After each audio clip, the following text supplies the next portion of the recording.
তিনটে প্রশ্ন করেছে নাস্তিক। এক, আল্লাহর নবী যদি ভালো হবে, খুব বড় চরিত্রের মানুষ হবে, 7 বছর মেয়ের আয়েশা কেন বিয়ে করলো? প্রশ্নের উত্তর কিন্তু আপনাকে দিতে হবে, আমাকে দিতে হবে, আমাদের দিতে হবে, এটা বক্তাদের দিতে হবে। এই জলসা থেকে উত্তরগুলো মানুষ খুঁজতে চায়। দুই, আল্লাহর নবী বলেছেন জ্ঞান শিক্ষা করা, ইলম অর্জন করা ফরজ। তো যদি তিনি ফরজ বলে থাকেন, নিজেই তো পড়লেন না, তাহলে তিনি কি আল্লাহর কোরআন মানতেন? প্রশ্ন হচ্ছে কিন্তু, খুব ভালো করে শুনুন।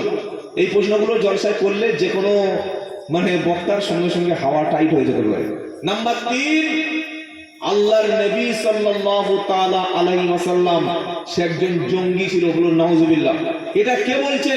এই যে আপনারা শুনেন নাই, এই যে মুম্বাই, আমাদের মহারাষ্ট্র মুম্বাই, কয়েক লক্ষ মানুষ গিয়ে মুম্বাই শহর অচল করে দিল। তার কারণটা কি ছিল? কারণ ছিল এটা, আল্লাহর নবীর চরিত্র নিয়ে তারা টানা হাসরা করেছিল, নবীর চরিত্র নিয়ে প্রশ্ন তুলেছিল। তাই কয়েক লক্ষ মানুষ মুম্বাই শহরে প্রতিবাদ জানিয়ে তারা বলে দিয়েছে 1400 বছর হয়ে গেছে, নবীর চরিত্র যেমন ছিল তেমন আছে, কিয়ামত পর্যন্ত নবীর চরিত্র একদম ওভাবেই মহান থাকবে, বলুন সুবহানাল্লাহ। তিনি নির্দোষ। তাহলে 3টি প্রশ্ন। এক, নবী 7 বছরের মেয়ে বিয়ে করেছে, অপরাধ। 2 নম্বর হলো, কাফেররা প্রশ্ন করছে নাস্তিকরা। 2 নম্বর হলো আল্লাহ নবী লেখাপড়া শিখতে বলেছে, তিনি পড়েনি। আর 3 নম্বর হলো কি গো, উনি এই খুব মানে ভালো মানুষ ছিলেন না। বললে কেন? বলে সবসময় কোমরে একটা তরবারি রেখে দিতেন, বাড়াবাড়ি করলে খ্যাচ। লোক যদি কোমরে একটা মেশিন নিয়ে ঘোরে, তার মানে কি? আরে বলছেন না কেন? কেউ বাড়াবাড়ি করলে একটু হালকা আপ্যায়ন করে দেবে। তো আল্লাহ নবী কোমরে তরবারি রাখতেন। 3টি প্রশ্ন। এটা এবার আমাকে করা হচ্ছে বা আপনাকে করছি। বলো হুজুর, আপনি কি উত্তর দেবেন? বলছি আমি বলতে পারবো না, আমার সময় জানি না।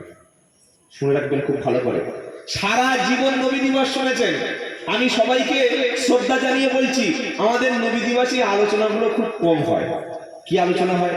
হালিমা আসলেন, নবীকে নিয়ে গেলেন, কুয়ায় পানি পড়লো, দুধ খেলো, ওই নবীর সিনাচাক হলো, এই পর্যন্ত হতে হতে ব্যাস 2 ঘন্টা হয়ে গেল। এবার পরবর্তী বক্তা চলে আসলো, বাবা ওমা আলাইনা, কি বলছেন না কেন? ওমা আলাইনা ইল্লাল বালাগ, ব্যাস শেষ হয়ে গেল।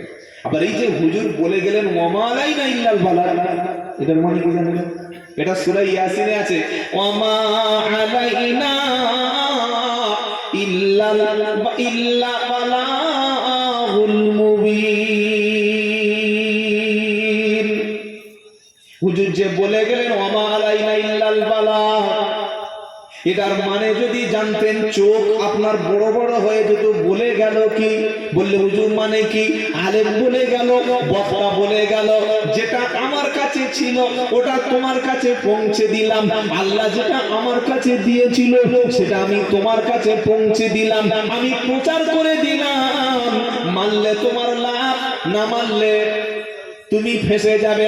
আমি বক্তা, আমার কিছু নাই, যেটা আমার উপরে দায়িত্ব ছিল এটা তোমার কাছে পৌঁছে দিলাম, এটা দিয়ে বাড়ি চলে গেলাম। যদি তুমি মানতে পারো তোমার লাভ, আর না মানতে পারলে এবার তুমি বোঝো বাপ। কথা মনে থাকবে ইনশাআল্লাহ। আর আল্লাহর নবী সাল্লাল্লাহু আলাইহি সাল্লামের একটা প্রশ্নের উত্তর দিচ্ছি। প্রথম প্রশ্ন যারা করেছিল ওরা হলো মুনাফিকরা, ওরা হলো মুনাফিকরা। কোরআনে সূরা বাকারা যদি আপনি তেলাওয়াত করেন, একদম প্রথম আর দ্বিতীয় পৃষ্ঠায় আল্লাহ মানুষের মধ্যে 3টে শ্রেণীতে মানুষকে ভাগ করেছে। কটা? খুব ভালো করে শুনবেন আপনারা। মানুষের মধ্যে রয়েছে 3 ভাগ। কয় ভাগ গো? 3 ভাগ। এক ভাগ হচ্ছে তারা মুমিন, মানে বিশ্বাসী, ঈমানওয়ালা। আমরা সকলে ঈমানওয়ালা, বিশ্বাসী, বলুন আলহামদুলিল্লাহ। আরে আলহামদুলিল্লাহ বলেন না। 3টে ভাগ। একদল হলো বিশ্বাসী বা মুমিন, শুনছেন আপনারা? আমরা এবার 2 দল, দ্বিতীয় নম্বরে মানুষের মধ্যে যে ক্যাটাগরি আছে সেটা হচ্ছে কাফের সম্প্রদায়। কারা বললাম? কাফের। আর 3 নম্বরে যাদের কথা আল্লাহ আলোচনায় টেনে এনেছেন তারা হলো মুনাফিক সম্প্রদায়। এরা না মুমিন আর না কি গো, বলছেন না কেন? কাফের। বুঝতে না পারলে জিজ্ঞাসা করবেন, 50 বার বলে দেবো। আল্লাহ 3টি ভাগ করলেন। একটা হচ্ছে প্রথমে বললেন ঈমানদার, খাঁটি মুমিন। দ্বিতীয় আল্লাহ বললেন যে ঈমানদারদের পাঠটা হয়ে গেছে, বেশ কিছু মানুষ ঈমানদার পেয়ে গেছি। দ্বিতীয় হলো এরা কাফের। কি বললেন গো? কাফের। আর কাফের হয়ে গেল মানে আল্লাহকে যারা অস্বীকার করে, মানে না একেবারে আল্লাহ স্বীকারই করে না, এরা কাফের। আল্লাহকে পরিপূর্ণ যারা বিশ্বাস করে এরা ঈমানওয়ালা। আর মাঝখানে কিছু লোক রয়েছে, না ঈমানদার আর না কাফের। তাহলে ওরা কি বললাম? হাফ ইমানদার আর হাফ কাফের, মানে ইমানও নাই আর আল্লাহকে মানে বিশ্বাসও করে না, কাফেরও নয়, ওরা হচ্ছে মুনাফিক। শুনছেন আপনারা? এই তিনটি শ্রেণীর কথা আল্লাহ কোরআনে আলোচনা করেছে। তো ইসলামের সবচাইতে বড় দুশমন হলো মুনাফিক। শুনছেন? আল্লাহ রসুলের বিরুদ্ধে যতগুলো মিথ্যা অপবাদ দিয়েছে সব কিন্তু মুনাফিকরা। এই যে বললাম নবী 7 বছরের মেয়ে কেন বিয়ে করেছে, নবী কোমরে একটা তরবারি রাখতো কেন, আর ওই আল্লাহ নবী লেখাপড়া কেন শিখিনি, তিনি তো আল্লাহ, এই যে প্রশ্নগুলো এগুলো মুনাফিক আর কাফিরদের প্রশ্ন। চলুন এবার কোরআনের শুরু থেকে শুরু করি আলোচনা। পারার নাম হচ্ছে এক পারা। আপনারা অনেকে কোরআন পড়েন, তাই তো বাবা? প্রথম পারায় যে সূরাটা আছে দেখবেন সূরাতুল ফাতিহা, এটা হচ্ছে সমস্ত সূরার মা। বলুন সুবহানাল্লাহ। সূরা ফাতিহার পরে আল্লাহ তাআলা একটা সূরা দিয়েছেন, ওই সূরাটির নাম হলো সূরাতুল বাকারা। সূরা বাকারার প্রথম থেকে আর ওই 18, 19, 20 নম্বর আয়াত পর্যন্ত আল্লাহ মানুষকে তিনটে ভাগ করেছে। একটা ঈমানদার, আর দ্বিতীয় কি বললাম বলে কাফের, আর তৃতীয় মুনাফিক। আবার বলেন, প্রথম হলো ঈমানদার, দ্বিতীয় হলো কাফের, আর তৃতীয় হলো মুনাফিক। এগুলো মুখস্থ করে সারা জীবনের জন্য বলছি, মাথায় রেখে দেবেন। তো ঈমানদার কারা? এবার কোরআন শুরু হচ্ছে আলিফ লাম মিম। আলিফ লাম মিম 29টা সূরার প্রথমে 114টা সূরা আছে কোরআনে, তার মধ্যে 29টা সূরার প্রথমে এমন কিছু শব্দ, এমন কিছু বাক্য রয়েছে যেটার অর্থ শুধু আমার আল্লাহ জানে। বলুন না সুবহানাল্লাহ। এটা কোরআনের একটা মুজিজা গো। পৃথিবীতে কোনো লেখক যদি কোনো বই লেখে আর লিখে যদি বলে যে এই বইতে এমন কিছু আমি লিখে দিয়েছি, ওটা শুধু আমি জানি, ওটা কারোর কাছে বলবো না। খেপা নাকি রে, তোর বই তো আমি কিনে পড়বো, তো তুই বইতে কি লিখেছিস ওটা বলবি না? কিন্তু আল্লাহ বলছেন আমি কাউকে জানাবো না। শুনছেন আপনারা? শুনছেন? আল্লাহ প্রথমে কি বলছেন? আলিফ লাম মিম। এটা সূরা বাকারায় বলেছে। কি গো? সূরা আলী ইমরানে এরকম কিছু শব্দ আছে। 29টা সূরার প্রথমে হুরুফে মুকাত্তাআত বলে এমন কিছু অক্ষর আল্লাহ দিয়েছে যেটার মানে পৃথিবীর কোনো মানুষকে আল্লাহ জানান নাই, একমাত্র কে জানে? আল্লাহ। যেমন ইয়াসিন, আবার তাহা, এটা সূরা তাহার প্রথমে আছে। আবার সূরা মারিয়ামের প্রথমে আছে 16 পারায়। কি গো? কাফ হা ইয়া আইন সাদ। আবার 13 পারা সূরা ইব্রাহিমের প্রথমে এরকম শব্দ আছে আলিফ লাম রা।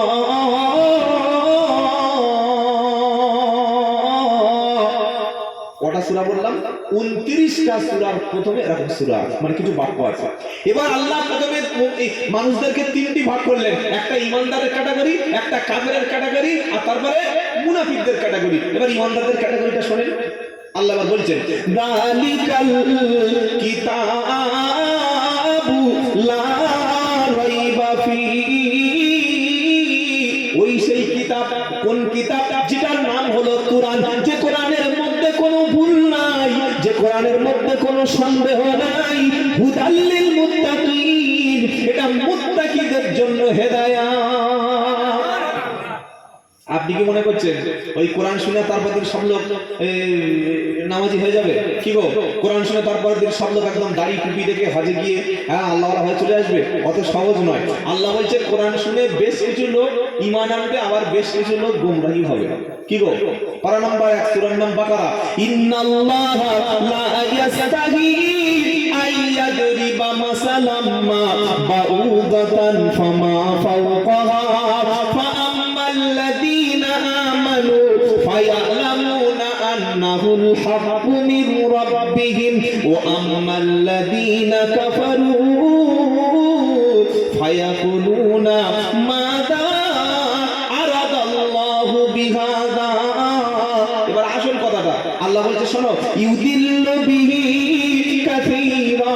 এই কোরআন শুনে, কোরআনের কাছে গিয়ে, কোরআন পড়ে, কোরআন থেকে কিছু মানুষ গোমরা গোমরাহি হবে ওয়ায়াদি বিহি কাসীরা আবার কোরআন থেকে বহু মানুষ হেদায়েত হবে বলে ওই দলিল দাও শুধু বললে হবে না আরবি কোরআন শুনেছে আবু বকর কোরআন শুনেছে উমর কোরআন শুনেছে উসমান কোরআন শুনেছে হযরতে আলী রাদিয়াল্লাহু আনহুম আলাইহি আজমাইন এই সমস্ত সাহাবারা কোরআন শুনে তারা জান্নাতি হয়ে গেছে কোরআন তো শুনেছে তার কাছে আল্লাহর নবী তেলাওয়াত করেছে আর আবু বকর শুনেছে শুনে জান্নাতি হয়ে গেছে আর আল্লাহ বলছে কোরআন থেকে কিছু মানুষ গোমরাহি হবে তারা গোমরাহি হয়েছে আবু জেহেল আবু লাহাব উতবা সাইবা ওলীদ ইবনে মুগীরা মক্কার কুরাইশ কাফেররা নবীর কাছে কোরআন শুনে বলল এটা জাদু ছাড়া কিছু নয় তাই আল্লাহ তাআলার ঘোষণা এই কোরআন শুনে কিছু লোক ঈমান আনবে আবার কোরআন শুনে কিছু লোক গোমরাহি হবে গোমরাহি কারা হবে ওয়ামা ইউদিল্লু বিহি ইল্লাল ফাসিকিন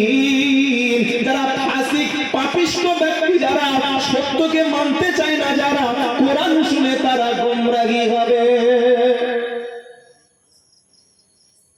কিন্তু আল্লাহ বলেন এটা যারা মুত্তাকি ঈমানদার যারা আল্লাহকে ভয় করে এটা থেকে তারা হেদায়েত পেয়ে যাবে বলুন সুবহানাল্লাহ কি শুনছেন আপনারা আমরা আল্লাহকে ভয় করি না আল্লাহকে যদি ভয় করে থাকি ইনশাআল্লাহ কোরআন থেকে আমরা জান্নাতের রাস্তা পেয়ে যাব সুবহানাল্লাহ তাহলে প্রথমে আল্লাহ মুমিনদের ক্যাটাগরি বললেন কি বলছেন মুমিন কারা শোনো কোরআন থেকেই শোনো আমার কোনো শোনার দরকার নেই আল্লাযীনা ইউমিনুনা বিল গায়বি ওয়া ইউকিমুনাস সালাতা ওয়া মিম্মা রাযাকনাহুম ইউনফিকুন ওয়াল্লাযীনা ইউমিনুনা বিমা উনজিলা ইলাইকা ওয়া মা উনজিলা মিন ক্বাবলিক ওয়া বিল আখিরাতি হুম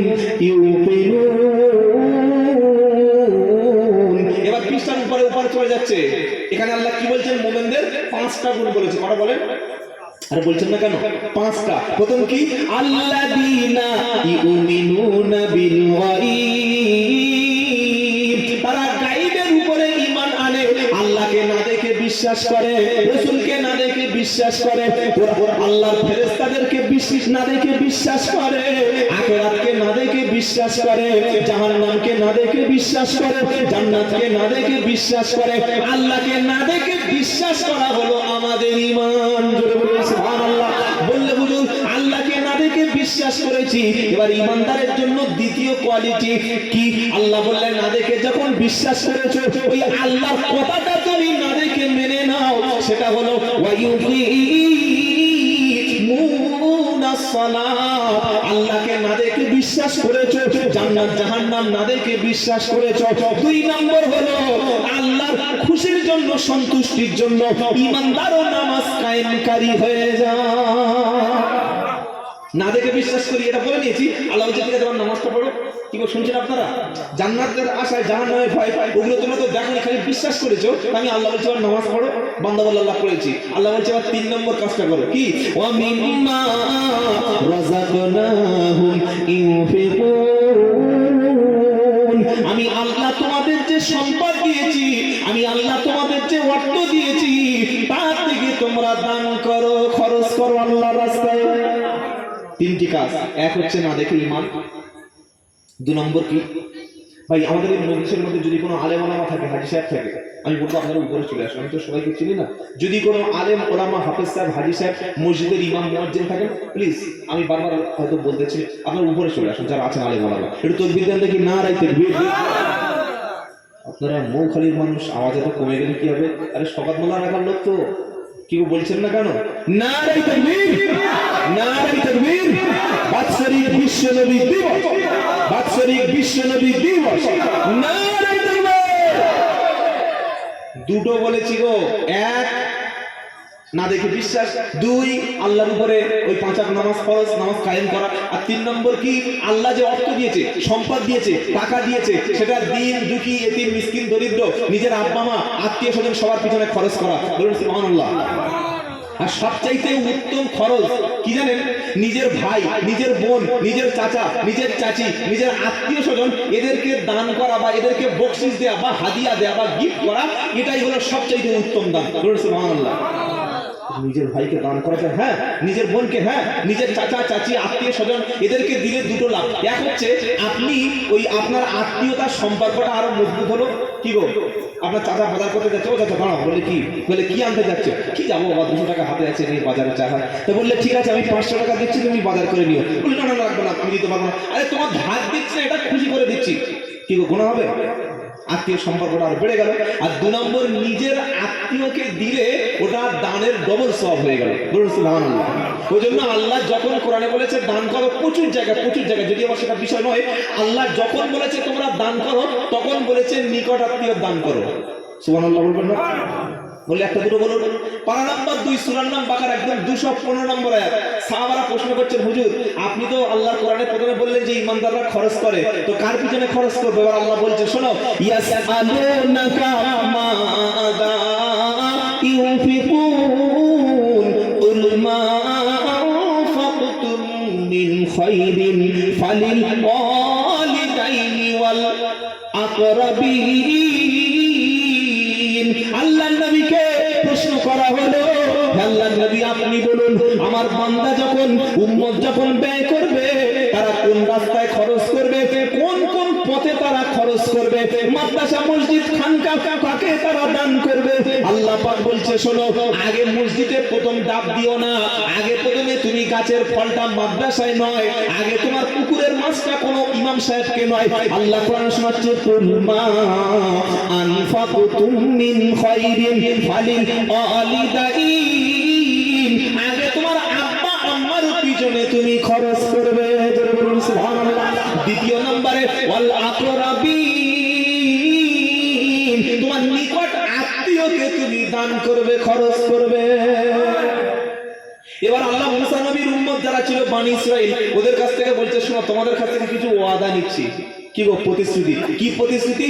ওয়াইদ আখাদনা মিসাকা বনি ইসরাইল লা তা'বুদুনা ইল্লাল্লাহ ওয়া বিল ওয়ালিদাইনি ইহসানা ওয়া বিল কুরবা। শব্দ শুনবেন, আল্লাহ বললেন আমি বনি ইসরাইলের উম্মতের কাছ থেকে, আমি তাদের কাছ থেকে প্রতিশ্রুতি নিয়েছিলাম, আল্লাহ ছাড়া অন্য কারোর ইবাদত করবে না, আর এই আব্বা আম্মার ইহসান করবে, খেদমত করবে, ভালোবাসবে, আর তোমরা নিকট আত্মীয়র সঙ্গে খারাপ আচরণ করো না। জোরে বলুন সুবহানাল্লাহ। আল্লাহ এখানে মুমিনদের 3টে কোয়ালিটি বললেন। প্রথম বললেন গায়বের উপরে, মনে হয় আপনারা ভুলে গেছেন নাকি? গায়বের উপরে ঈমান। 2 নম্বর কি বলেছে মনে আছে? জোরে বলেন, নামাজ। 3 নম্বর বলেছে খরচ করা। এবার 4 নম্বরে ওয়াল্লাযীনা ইউমিনুনা বিমা উনজিলা ইলাইকা ওয়া মা উনজিলা মিন ক্বাবলিক। আল্লাহ পাক বলছে হাবিব, আপনার উপরে আসমানি কিতাব হিসাবে যে কিতাবটা পাঠিয়েছি ওটার উপরে বিশ্বাস করেছে যারা, আর আপনার আগে আরো আসমানি কিতাব ছিল, তাওরাত, ছিল জাবুর, ছিল ইনজিল। সুবহানাল্লাহ বলেন না? বলে যে তাওরাত, জাবুর, ইনজিল এগুলো আপনি বানাচ্ছেন না, কোরআনে আছে। আল্লাহ পাক বলছে শোনো, এটা কোরআনে আছে। কোথায় আছে? ইন্নাল্লাহা আশতারা মিনাল মুমিনিনা আনফুসাহুম ওয়া আমওয়ালাহুম বিআন্না লাহুমুল জান্নাহ ইউকাতিলুনা ফি সাবিলিল্লাহি ফায়াকতুলুনা ওয়া ইউকতালুন। এবার আসল শব্দটা আসছে গো, ওয়া আদান আলাইহি হাক্কান ফিত তাওরাতি। কি কিতাব বলো? জোরে বলে, তাওরাত। ফিত তাওরাতি ওয়াল ইনজিলি ওয়াল কুরআন। জোরে হবে না সুবহানাল্লাহ? এখান থেকে এটা 11 পারা 3 পৃষ্ঠা 11 নম্বর লাইন 111 নম্বর আয়াত সূরা তাওবা। এখানে 3টে কিতাব পেলাম, তাওরাত পেলাম, ইনজিল পেলাম, আর কি পেলাম গো? কোরআন। বলে যে জাবুরটা এটা আল্লাহ নাজিল করেছেন দাউদ নবীর উপরে। আল্লাহ বলছেন ও আনজালনা, আমি নাজিল করেছি দাউদের উপরে জাবুর দিয়েছি। বলুন সুবহানাল্লাহ। তো সব কিতাবের উপর ঈমান আনতে হবে। কোন মুসলমান যদি বলে কোরআন মানি কিন্তু ওই মুসা নবীর কিতাব মানি না, বা ঈসা নবীর কিতাব মানি না, বা ওই দাউদ নবীর কিতাব মানি না, সে কিন্তু ঈমানদার নয়। শুনছেন আপনারা? ঈমান কার কার উপরে শুনে নিলেন? গায়বের প্রতি ঈমান, আল্লাহকে না দেখে, ফেরেশতাকে না দেখে, কিতাবকে না দেখে, জান্নাত জাহান্নামকে না দেখে ঈমান। 2 নম্বর নামাজ কায়েম করা, আর 3 নম্বর আল্লাহর রাস্তায় খরচ করা, 4 নম্বর নবীর উপরে নাজিল হয়েছে যে কিতাব সেটার উপরে ঈমান আনা, 5 নম্বর হলো আল্লাহর নবী ছাড়া যত আসমানি কিতাব এসেছে সবার উপরে ঈমান। বলুন সুবহানাল্লাহ। এবার আল্লাহ পাক পৃষ্ঠা উল্টে দিচ্ছে, মানে বলছে ফেরেশতারা বললে কি বললে, এক পৃষ্ঠা বলা হয়ে গেছে, পরের পৃষ্ঠা উল্টে দাও। যারা কোরআন পড়েছেন দেখেন, ফলো করেন, পরের পৃষ্ঠা দেখবেন উপরে লেখা আছে কি গো, উলাইকা আলা হুদাম মির রাব্বিহিম ওয়া উলাইকা হুমুল, কি হবে বলো তুমি বলো, উলাইকা হুমুল মুফলিহুন। জোরে বলুন সুবহানাল্লাহ। আল্লাহ বলল 5টি জিনিস যার মধ্যে পাবে, গায়বের প্রতি ঈমান পাবে, 5 ওয়াক্ত নামাজ পাবে, দান খয়রাত পাবে, আর আল্লাহর আসমানি কিতাবের উপরে, অন্যান্য নবীদের উপরে যে কিতাব দিয়েছি এই 5টা বিষয়ের উপরে ঈমান এনেছে যারা, উলাইকা আলা হুদাম মির রাব্বিহিম, ওরা আল্লাহর হিদায়াতের উপরে, আল্লাহর সঠিক রাস্তার উপরে আছে, ওয়া উলাইকা হুমুল মুফলিহুন, আর ওরাই হলো প্রকৃত সফল ব্যক্তি। তার মানে ওরাই হলো জান্নাতি। জান্নাতি যদি যেতে চাও, যেতে যাওয়ার ইচ্ছা থাকে, 5টার উপরে ঠিক করে নাও। 1, আল্লাহকে না দেখে বিশ্বাস করেছি, আখিরাতকে না দেখেই বিশ্বাস করি, কোরআনকে বিশ্বাস করি, ফেরেশতাদের বিশ্বাস করি। 2 নম্বর নামাজকে ঠিক করে নাও। 3 নম্বর আল্লাহর রাস্তায় খরচ করো, আল্লাহর আসমানের কিতাবের উপরে মেনে নাও। আল্লাহ বলছে তোমরা সফল হয়ে গেলে, জান্নাতি হয়ে গেলে। সুবহানাল্লাহ। তাহলে ঈমানদারের ব্যাপারটা কি হয়ে গেল? চুকে গেল। এবার কাদের ধরেছে আল্লাহ? আরে বলছেন না কেন? কাফেরদের। আল্লাহ বলছে ঈমানদার তোমাদের বলে দিলাম, যাদের মধ্যে এইগুলো থাকবে তারা পাকা ঈমানদার। বলুন সুবহানাল্লাহ। এবার আল্লাহ বলছে কাফের, তোমরা শোনো কি বলছে, ইন্নাল্লাযীনা কাফারু সাওয়াউন আলাইহিম আআনদারতাহুম আম লাম তুনদিরহুম লা ইউমিনুন খাতামাল্লাহু আলা কুলুবিহিম ওয়া আলা সামইহিম ওয়া আলা আবসারিহিম গিশাওয়াতু ওয়া লাহুম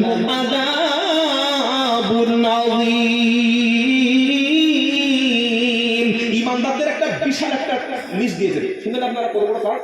আর আল্লাহ বলছে যারা কাফের এদের মধ্যে 3টে জিনিস থাকবে। কটা গো? আর বলছেন না কেন? 3টি। কি কি? ইন্নাল্লাযীনা কাফারু সাওয়াউন আলাইহিম আ'আনদারতাহুম আম লাম তুনদিরহুম লা ইউমিনুন।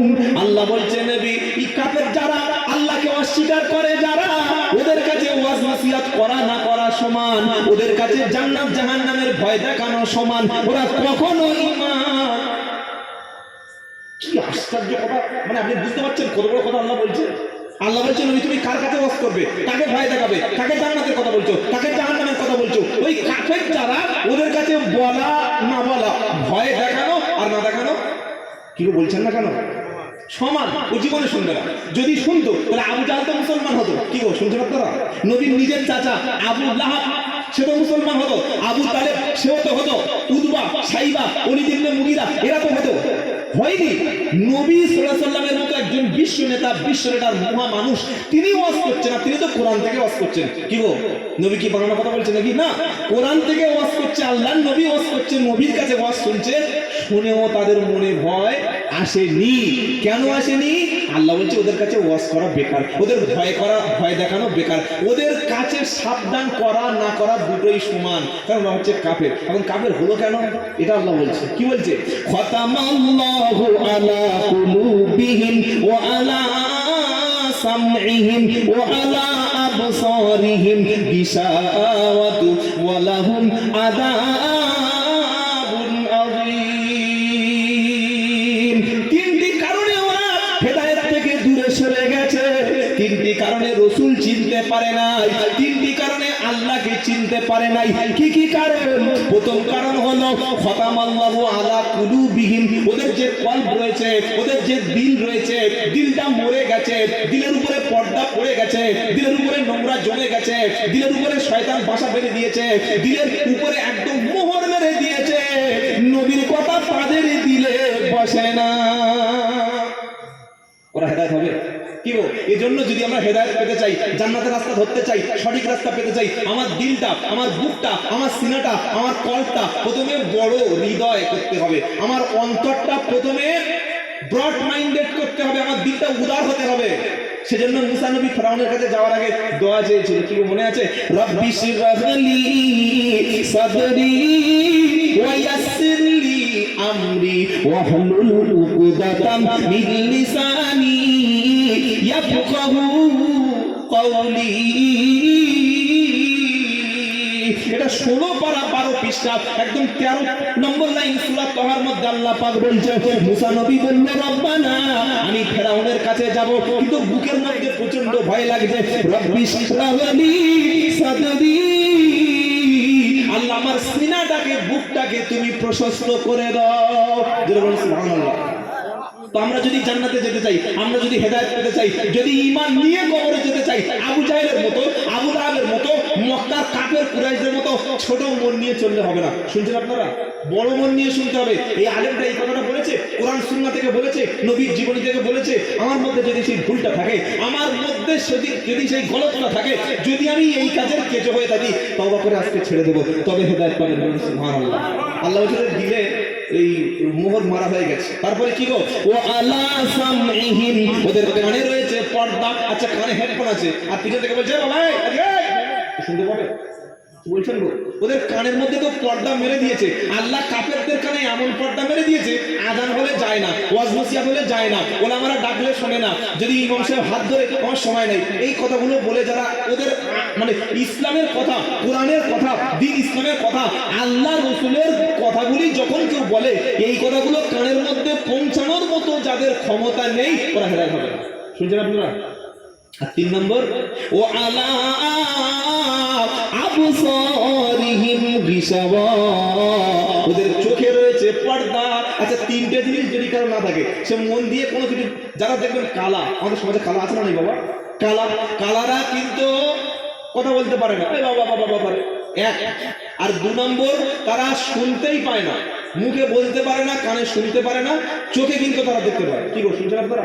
চোখে দেখাতে মোটামুটি যা কিছু মনে হয় ওইটাই ইশারা করে। কিন্তু আল্লাহ বলছে কাফেররা, ওরা চোখেও দেখতে পায় না, পুরো অন্ধ, কানেও শুনতে পায় না, সেদিক থেকে পুরো কালা, আবার দিলের মধ্যে মোহর মেরে দিয়েছি, ওটাও বুঝতে পারে না। কি গো? ওয়ালাহুম আযাবুন আযীম, ওদের জন্য রয়েছে মহান আযাব। এরা হচ্ছে কাফের বলা হয়ে গেল। কটা বললাম বলুন? কাফের। তাহলে 3টে বলেছি, মানুষকে আল্লাহ 3 শ্রেণীতে ভাগ করেছে। একটা হলো ঈমানওয়ালা, আমরা যারা আলহামদুলিল্লাহ বলেন। 2 নম্বর কাফের সম্প্রদায়, অবিশ্বাসী সম্প্রদায়, আল্লাহ তাদের কথা বলে দিলেন। এবার 3 নম্বর আল্লাহ ধরেছে কাদের? বলছেন না কেন? মুনাফিক। মুনাফিক এরা কারা? যারা মুখে স্বীকার করে কিন্তু অন্তরে স্বীকার করে না। হাদিসে এদের 3টে নমুনা আছে। ইদা হাদাসা কাযাবা, যারা কথা বলে মিথ্যা বলে। ওয়াইদা আখলাফা ওয়াদা, যখন প্রতিশ্রুতি দেয় কি করে? ভঙ্গ করে। ওয়াইদা আমানাতু খাফা, আর যখন আমানত তার কাছে থাকে, আমানতকে খেয়ানত করে। এই 3টি চরিত্র যার মধ্যে থাকবে, নবী বললেন সে মুনাফিক। আর একটা কোয়ালিটি যার মধ্যে থাকবে, সে পাকা মুনাফিক। সেটা কি? ঝগড়া লেগে গেলে, যখন কোনো ঝগড়া হবে, অশ্লীল ভাষা মুখ দিয়ে বলবে যারা, এরাই হলো। শুনছেন আপনারা? এক কথা বলবে মিথ্যা, 2 নম্বর প্রতিশ্রুতি দিলে ভঙ্গ করবে, আর 3 নম্বর যত আমানত আছে সব খেয়ানত করবে। 4 নম্বর ঝগড়ার সময় ভালো করা পাবে না, একদম মা, চাচি, দাদি, নানি, সে মরা মাকে কবর থেকে তুলে আনবে। কি গো? এটা কাদের নমুনা বললাম? মুনাফিক। আল্লাহ বলছেন শোনো, মুনাফিকদের নমুনা আর একটু পরিষ্কার করে বলে দিই। এরা কিরকম যেন বললে কি? আল্লাহ পাক শুনুন, অমিনান নাসি, তাহলে ঈমানদার আর কাফের দুটো বলা হয়ে গেছে। এবার আল্লাহ বলছে অমিনান নাসি মাইয়াকুলু আমান্না বিল্লাহি ওয়া বিল ইয়াউমিল আখির ওয়া মা হুম বিমুমিনিন। মানুষের মধ্যে এমন কিছু এনেছি, আখিরাতের প্রতি ঈমান এনেছি। আল্লাহ পাক বলছে হাবিব আমি আল্লাহ বলছি ওরা ঈমানদার না। ওরা বলছে ঈমান এনেছি, আল্লাহকে বিশ্বাস করি, কোরআনকে বিশ্বাস করি, আখিরাতকে বিশ্বাস করি। আল্লাহ বলছে ওদের ঈমান নাই। কি গো, এটা আল্লাহর কথা। কেন ঈমান নাই আল্লাহ পাক বললেন জানেন? তার কারণ আছে। তার কারণ হচ্ছে কি জানেন?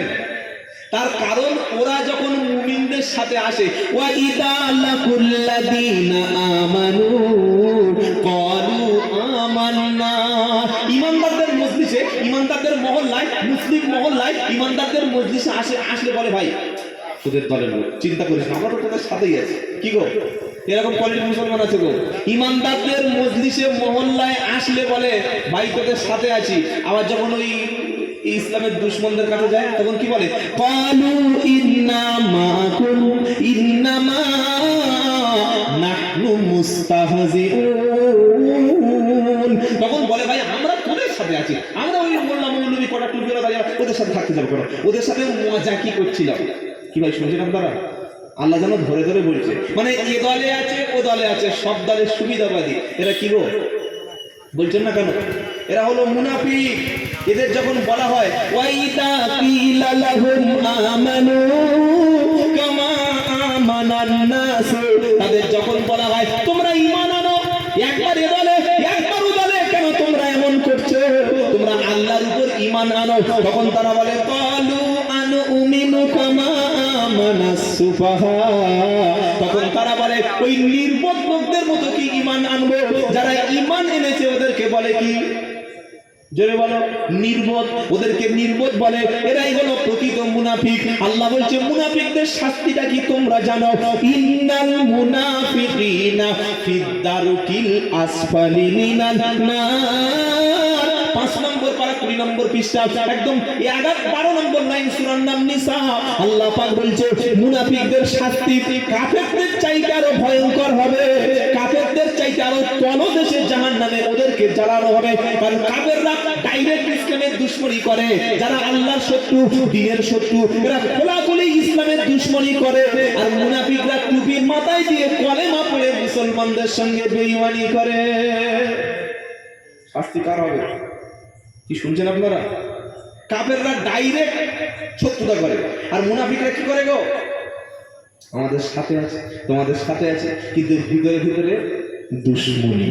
এই জন্য 3টি শ্রেণীর কথা আল্লাহ কোরআনে আলোচনা করলেন। এবার চলুন 3টে প্রশ্ন আপনাদের কাছে করেছিলাম, মনে আছে? 1, আল্লাহর নবী সাল্লাল্লাহু আলাইহি ওয়াসাল্লাম যদি খুব ভালো মানুষ হবে, ওই মুনাফিকদের প্রশ্ন, কাফেরদের। কি গো, আমরা যারা ঈমান এনেছি আমরা তো বিশ্বাস করে নিয়েছি যে আল্লাহ রসুল হলেন একদম নির্দোষ, একদম মাসুম, তার চরিত্র মহান। আমরা রসুলকে জীবনের চাইতে বেশি ভালোবাসি, বলুন সুবহানাল্লাহ। এটা ঈমানদাররা ভেবে নিয়েছে, কিন্তু শেষের দুটো বাকি আছে, 1 কাফের আর 2 মুনাফিক। এরা বলছে তোদের নবী যদি সত্যি খুব ভালো হবে তাহলে এই 7 বছরের আয়েশাকে কেন বিয়ে করলো? প্রশ্ন হয়ে গেল। আর দ্বিতীয় প্রশ্ন কি করেছিলাম, যে আল্লাহ বললেন, নবী বললেন তলাবুল ইলমি ফারিদাতুন আলা কুল্লি মুসলিম, প্রত্যেকটা মুসলমানের উপরে জ্ঞান চর্চা করা, ইসলাম চর্চা করা ফরজ। তো নবী তাহলে নিজেই তো লেখাপড়া শিখলো না, তাহলে সে কি করে বলতে পারে? 2 নম্বর মুনাফিকদের প্রশ্ন। 3 নম্বর হলো আল্লাহর নবী তিনি একজন মানে খুব ভালো লোক ছিলেন, ওই কাফেররা বলছে, মুনাফিকরা বললে কেন? বলে ভালো মানুষ যদি হবে তো এই কোমরে একটা করে তরবারি রেখে দিতে পারো, নিশ্চয়ই মাঝে মাঝে সুযোগ পেলে ঝেড়ে দিত। কি গো শুনছেন আপনারা? আর হ্যাঁ, সত্যি নবী রাখতেন। এই 3টি প্রশ্নের উত্তর আজকে নিয়ে যাবো, বলুন ইনশাআল্লাহ। এইবার যে মুনাফিকদের কথা বললাম, এই মুনাফিকদের একজন লিডার ছিল, নেতা ছিল। কেমন লিডার? ছোটখাটো লিডার না, ওই লিডারের বাড়ি হলো মদিনায়। কোথায় গো? মদিনায়। লিডারের নাম কি? আব্দুল্লাহ ইবনে উবাই। কি বললাম সকলে বলেন? আব্দুল্লাহ ইবনে উবাই। খালি এই নামটা মনে রাখুন, আব্দুল্লাহ ইবনে উবাই। এ হলো মুনাফিকদের নেতা, সর্দার। নবী যখন মদিনায় গেল মক্কা থেকে হিজরত করে, ওই আব্দুল্লাহ ইবনে উবাই ও মদিনার নেতা হবে, একদম পুরো রেডি, সবাই নেতা হবে। ওর মাথায় একদম সোনার যে ওই মুকুট ওটাও উঠে গেছে, তাতে হীরা মণিমুক্তা আছে, এরকম বড় ওই সিংহাসন সেও চলে এসছে। মদিনার লোক আব্দুল্লাহ ইবনে উবাইকে নেতা বানাবে, কিন্তু আল্লাহর নবী সেই সময় হিজরত করে মদিনায় চলে গেলেন। আর মদিনার সব মানুষগুলো যারা নবীর উপরে ঈমান এনেছিল তখন আর আব্দুল্লাহ ইবনে উবাইকে পাত্তাই দিল না। কি শুনছেন? আল্লাহ রসুলকে তারা জানে প্রাণে বিশ্ব নবী বলে তারা মেনে নিলেন। বলুন সুবহানাল্লাহ। আব্দুল্লাহ ইবনে উবাই দেখলো যে আমার এই নেতৃত্বটাই চলে গেল, তো এখন আমি যদি ডাইরেক্ট মুহাম্মদ সাল্লাল্লাহু আলাইহি ওয়াসাল্লামের সঙ্গে শত্রুতা করি তাহলে তো পেরে ওঠা সম্ভব না। কি গো, ডাইরেক্ট নবীর সঙ্গে করা যাবে? তার দলবল বেশি, তার সম্মান বেশি, তার জনপ্রিয় বেশি, আর আল্লাহ কোরআন নাজিল করছেন তিনি মদিনার মানে প্রধান হবেন। তো ডাইরেক্ট নাকি এক কাজ করি, আমিও ওই টুপিটা মাথায় দিয়ে আর কলেমা মোটামুটি মুখে পড়ে দলে ঢুকে যায়। নবীর পিছনে নামাজ পড়তো, নবীর কাছে কোরআন শুনতো, নবীর কাছে বসে ওয়াজ শুনতো, কিন্তু যুদ্ধে যাওয়ার কথা বললে বলতো হুজুর শরীরটা খারাপ, গমটাম পেকে গেছে, বাড়িতে মেয়ের বিয়ে। কি শুনছেন আপনারা? এই কথা বলতো। যখন আল্লাহ নবী দান করতে বলতো তখন অজুহাত খুঁজতো। যখন জিহাদের আয়াতগুলো নাজিল হতো তখন চোখ বড় বড় বার হয়ে যেত, আমাদের আবার ফির যুদ্ধে যেতে বলছে নাকি রে। এই চরিত্রের লোক ওই আব্দুল্লাহ ইবনে উবাই ছিল। তো আব্দুল্লাহ ইবনে উবাই অনেক দিন থেকে খুঁজছে যে আল্লাহর নবীর বিরুদ্ধে কিভাবে একটা বদনাম সমাজে প্রতিষ্ঠা করা যায়। শুনছেন আপনারা? যারা আলেম ওলামা, হাক্কানি আলেম, হাক্কানি ওলি, হাক্কানি পীর, হাক্কানি বুজুর্গ, হাক্কানি আল্লাহওয়ালা, এদের পিছনে সমালোচনা করে, এদের দোষ ত্রুটি সমাজে বর্ণনা করে, এদের বিরুদ্ধে গীবত গিল্লা করে কিংবা মিথ্যে তুহমত রচনা করে, বুঝতে হবে আব্দুল্লাহ ইবনে উবাইয়ের রক্ত তাদের শরীরে বইছে। কি আপনারা বুঝতে পারছেন বাবা? একটু কঠিন হয়ে যাচ্ছে নাকি? সহজ করে বলুন, বুঝতে পারছেন তো? এই আব্দুল্লাহ ইবনে উবাই মুনাফিকদের নেতা, সে একটা সুযোগ খুঁজছে অনেক দিন থেকে যে মুহাম্মদ সাল্লাল্লাহু আলাইহি সাল্লামের বিরুদ্ধে কিভাবে এমন একটা ঘটনা বলবো না যে মদিনার সব মানুষ বিশ্বাস করে নেবে আর ওই সবাই নবীকে ছিজি করতে শুরু করবে, আর সেই সময় আমি কি হবো? আরে বলছেন না কেন? বাচ্চা আবার নেতা হবো, ক্ষমতা আমি হাতে তুলে নেব। শুনছেন আপনারা? হ্যাঁ, কারণ যখন কোনো দল বা নেতা বিপদে পড়ে, মিডিয়া দেশের লোক তখন হই করে, তখন তার একটা ভোট বা একটা জনপ্রিয় বেশ ধাক্কা খায়। কি শুনছেন আপনারা? তা আব্দুল্লাহ ইবনে উবাই বলল ওরা একটা পজিশন তৈরি করি। ও অনেকদিন থেকে সুযোগ খুঁজে, শয়তানরা সুযোগ চলে এলো। কারণ এই শয়তান মুনাফিকরা সবসময় তো মুসলমানদের সাথেই লেগেই থাকে, সুযোগ খুঁজতে শুরু করে। আপনার গ্রামে, আপনার মসজিদে, আপনার বাড়িতে, আপনার বন্ধুর মধ্যে মুনাফিক থাকতে পারে। শুনছেন? সালাম দেবে, কি গো, পাশে এসে চা খাওয়াবে, কিন্তু সুযোগ পেলে আপনার বিরুদ্ধে আবার চায়ের দোকানে বলবে। আর এদের কথা কিন্তু খুব মিষ্টি হয়। কি? মুনাফিকদের ভাষাটা মিষ্টি। তাই কবি বলছে দুষ্টু লোকের মিষ্টি কথা বসবে এসে পাশে, কথা দিয়ে কথা নেবে, জানটি নেবে শেষে। শুনছেন? ওরা কিন্তু আপনার সামনে নিন্দা করবে না, সামনে বলবে ভাই আল্লাহ সত্যিকার অনেক সময়, হ্যাঁ, চা খাওয়ার জন্য ভালো ভালো কথা বলবে, আর পিছনে গিয়ে বাঁশ একদম পুরো ভরে দেবে।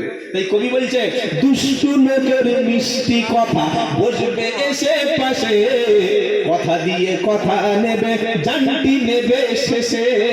আব্দুল্লাহ ইবনে মুনাফিক অনেক দিন থেকে সুযোগ খুঁজছে আল্লাহর নবীর বিরুদ্ধে কিভাবে একটা মিথ্যা অপবাদ রচনা করা যায়। আল্লাহর নবী সাল্লাল্লাহু আলাইহি সাল্লাম চলে গেল বনি মুস্তালিক যুদ্ধের জিহাদের ময়দানে। বনি মুস্তালিক বলে একটা জায়গা, তাদের বিরুদ্ধে নবী অভিযান শুরু করলো, সেনাবাহিনী নিয়ে চলে গেল। আর যাওয়ার সময় আল্লাহর নবীর স্ত্রী আম্মা জান আয়েশা সিদ্দিকা রাদিয়াল্লাহু তাআলা আনহাকে সঙ্গে নিয়ে গেল। কার সঙ্গে নিলেন? আয়েশা সিদ্দিকা সঙ্গে নিয়ে গেলেন। নবী যখন বিদেশে সফর করতেন নিজের স্ত্রীকে নিয়ে যেতেন। বলুন সুবহানাল্লাহ। আপনি যখন হজে যাবেন চেষ্টা করবেন নিজের এই গিন্নিকে নিয়ে যাওয়া। মনে থাকবে বাবা? আল্লাহ আমাদের নিয়ে যাওয়ার তৌফিক দান করুন, আমিন। নবী বনি মুস্তালিক যুদ্ধে জয়ী হয়ে গেল, ফিরে আসছে রাতের বেলা।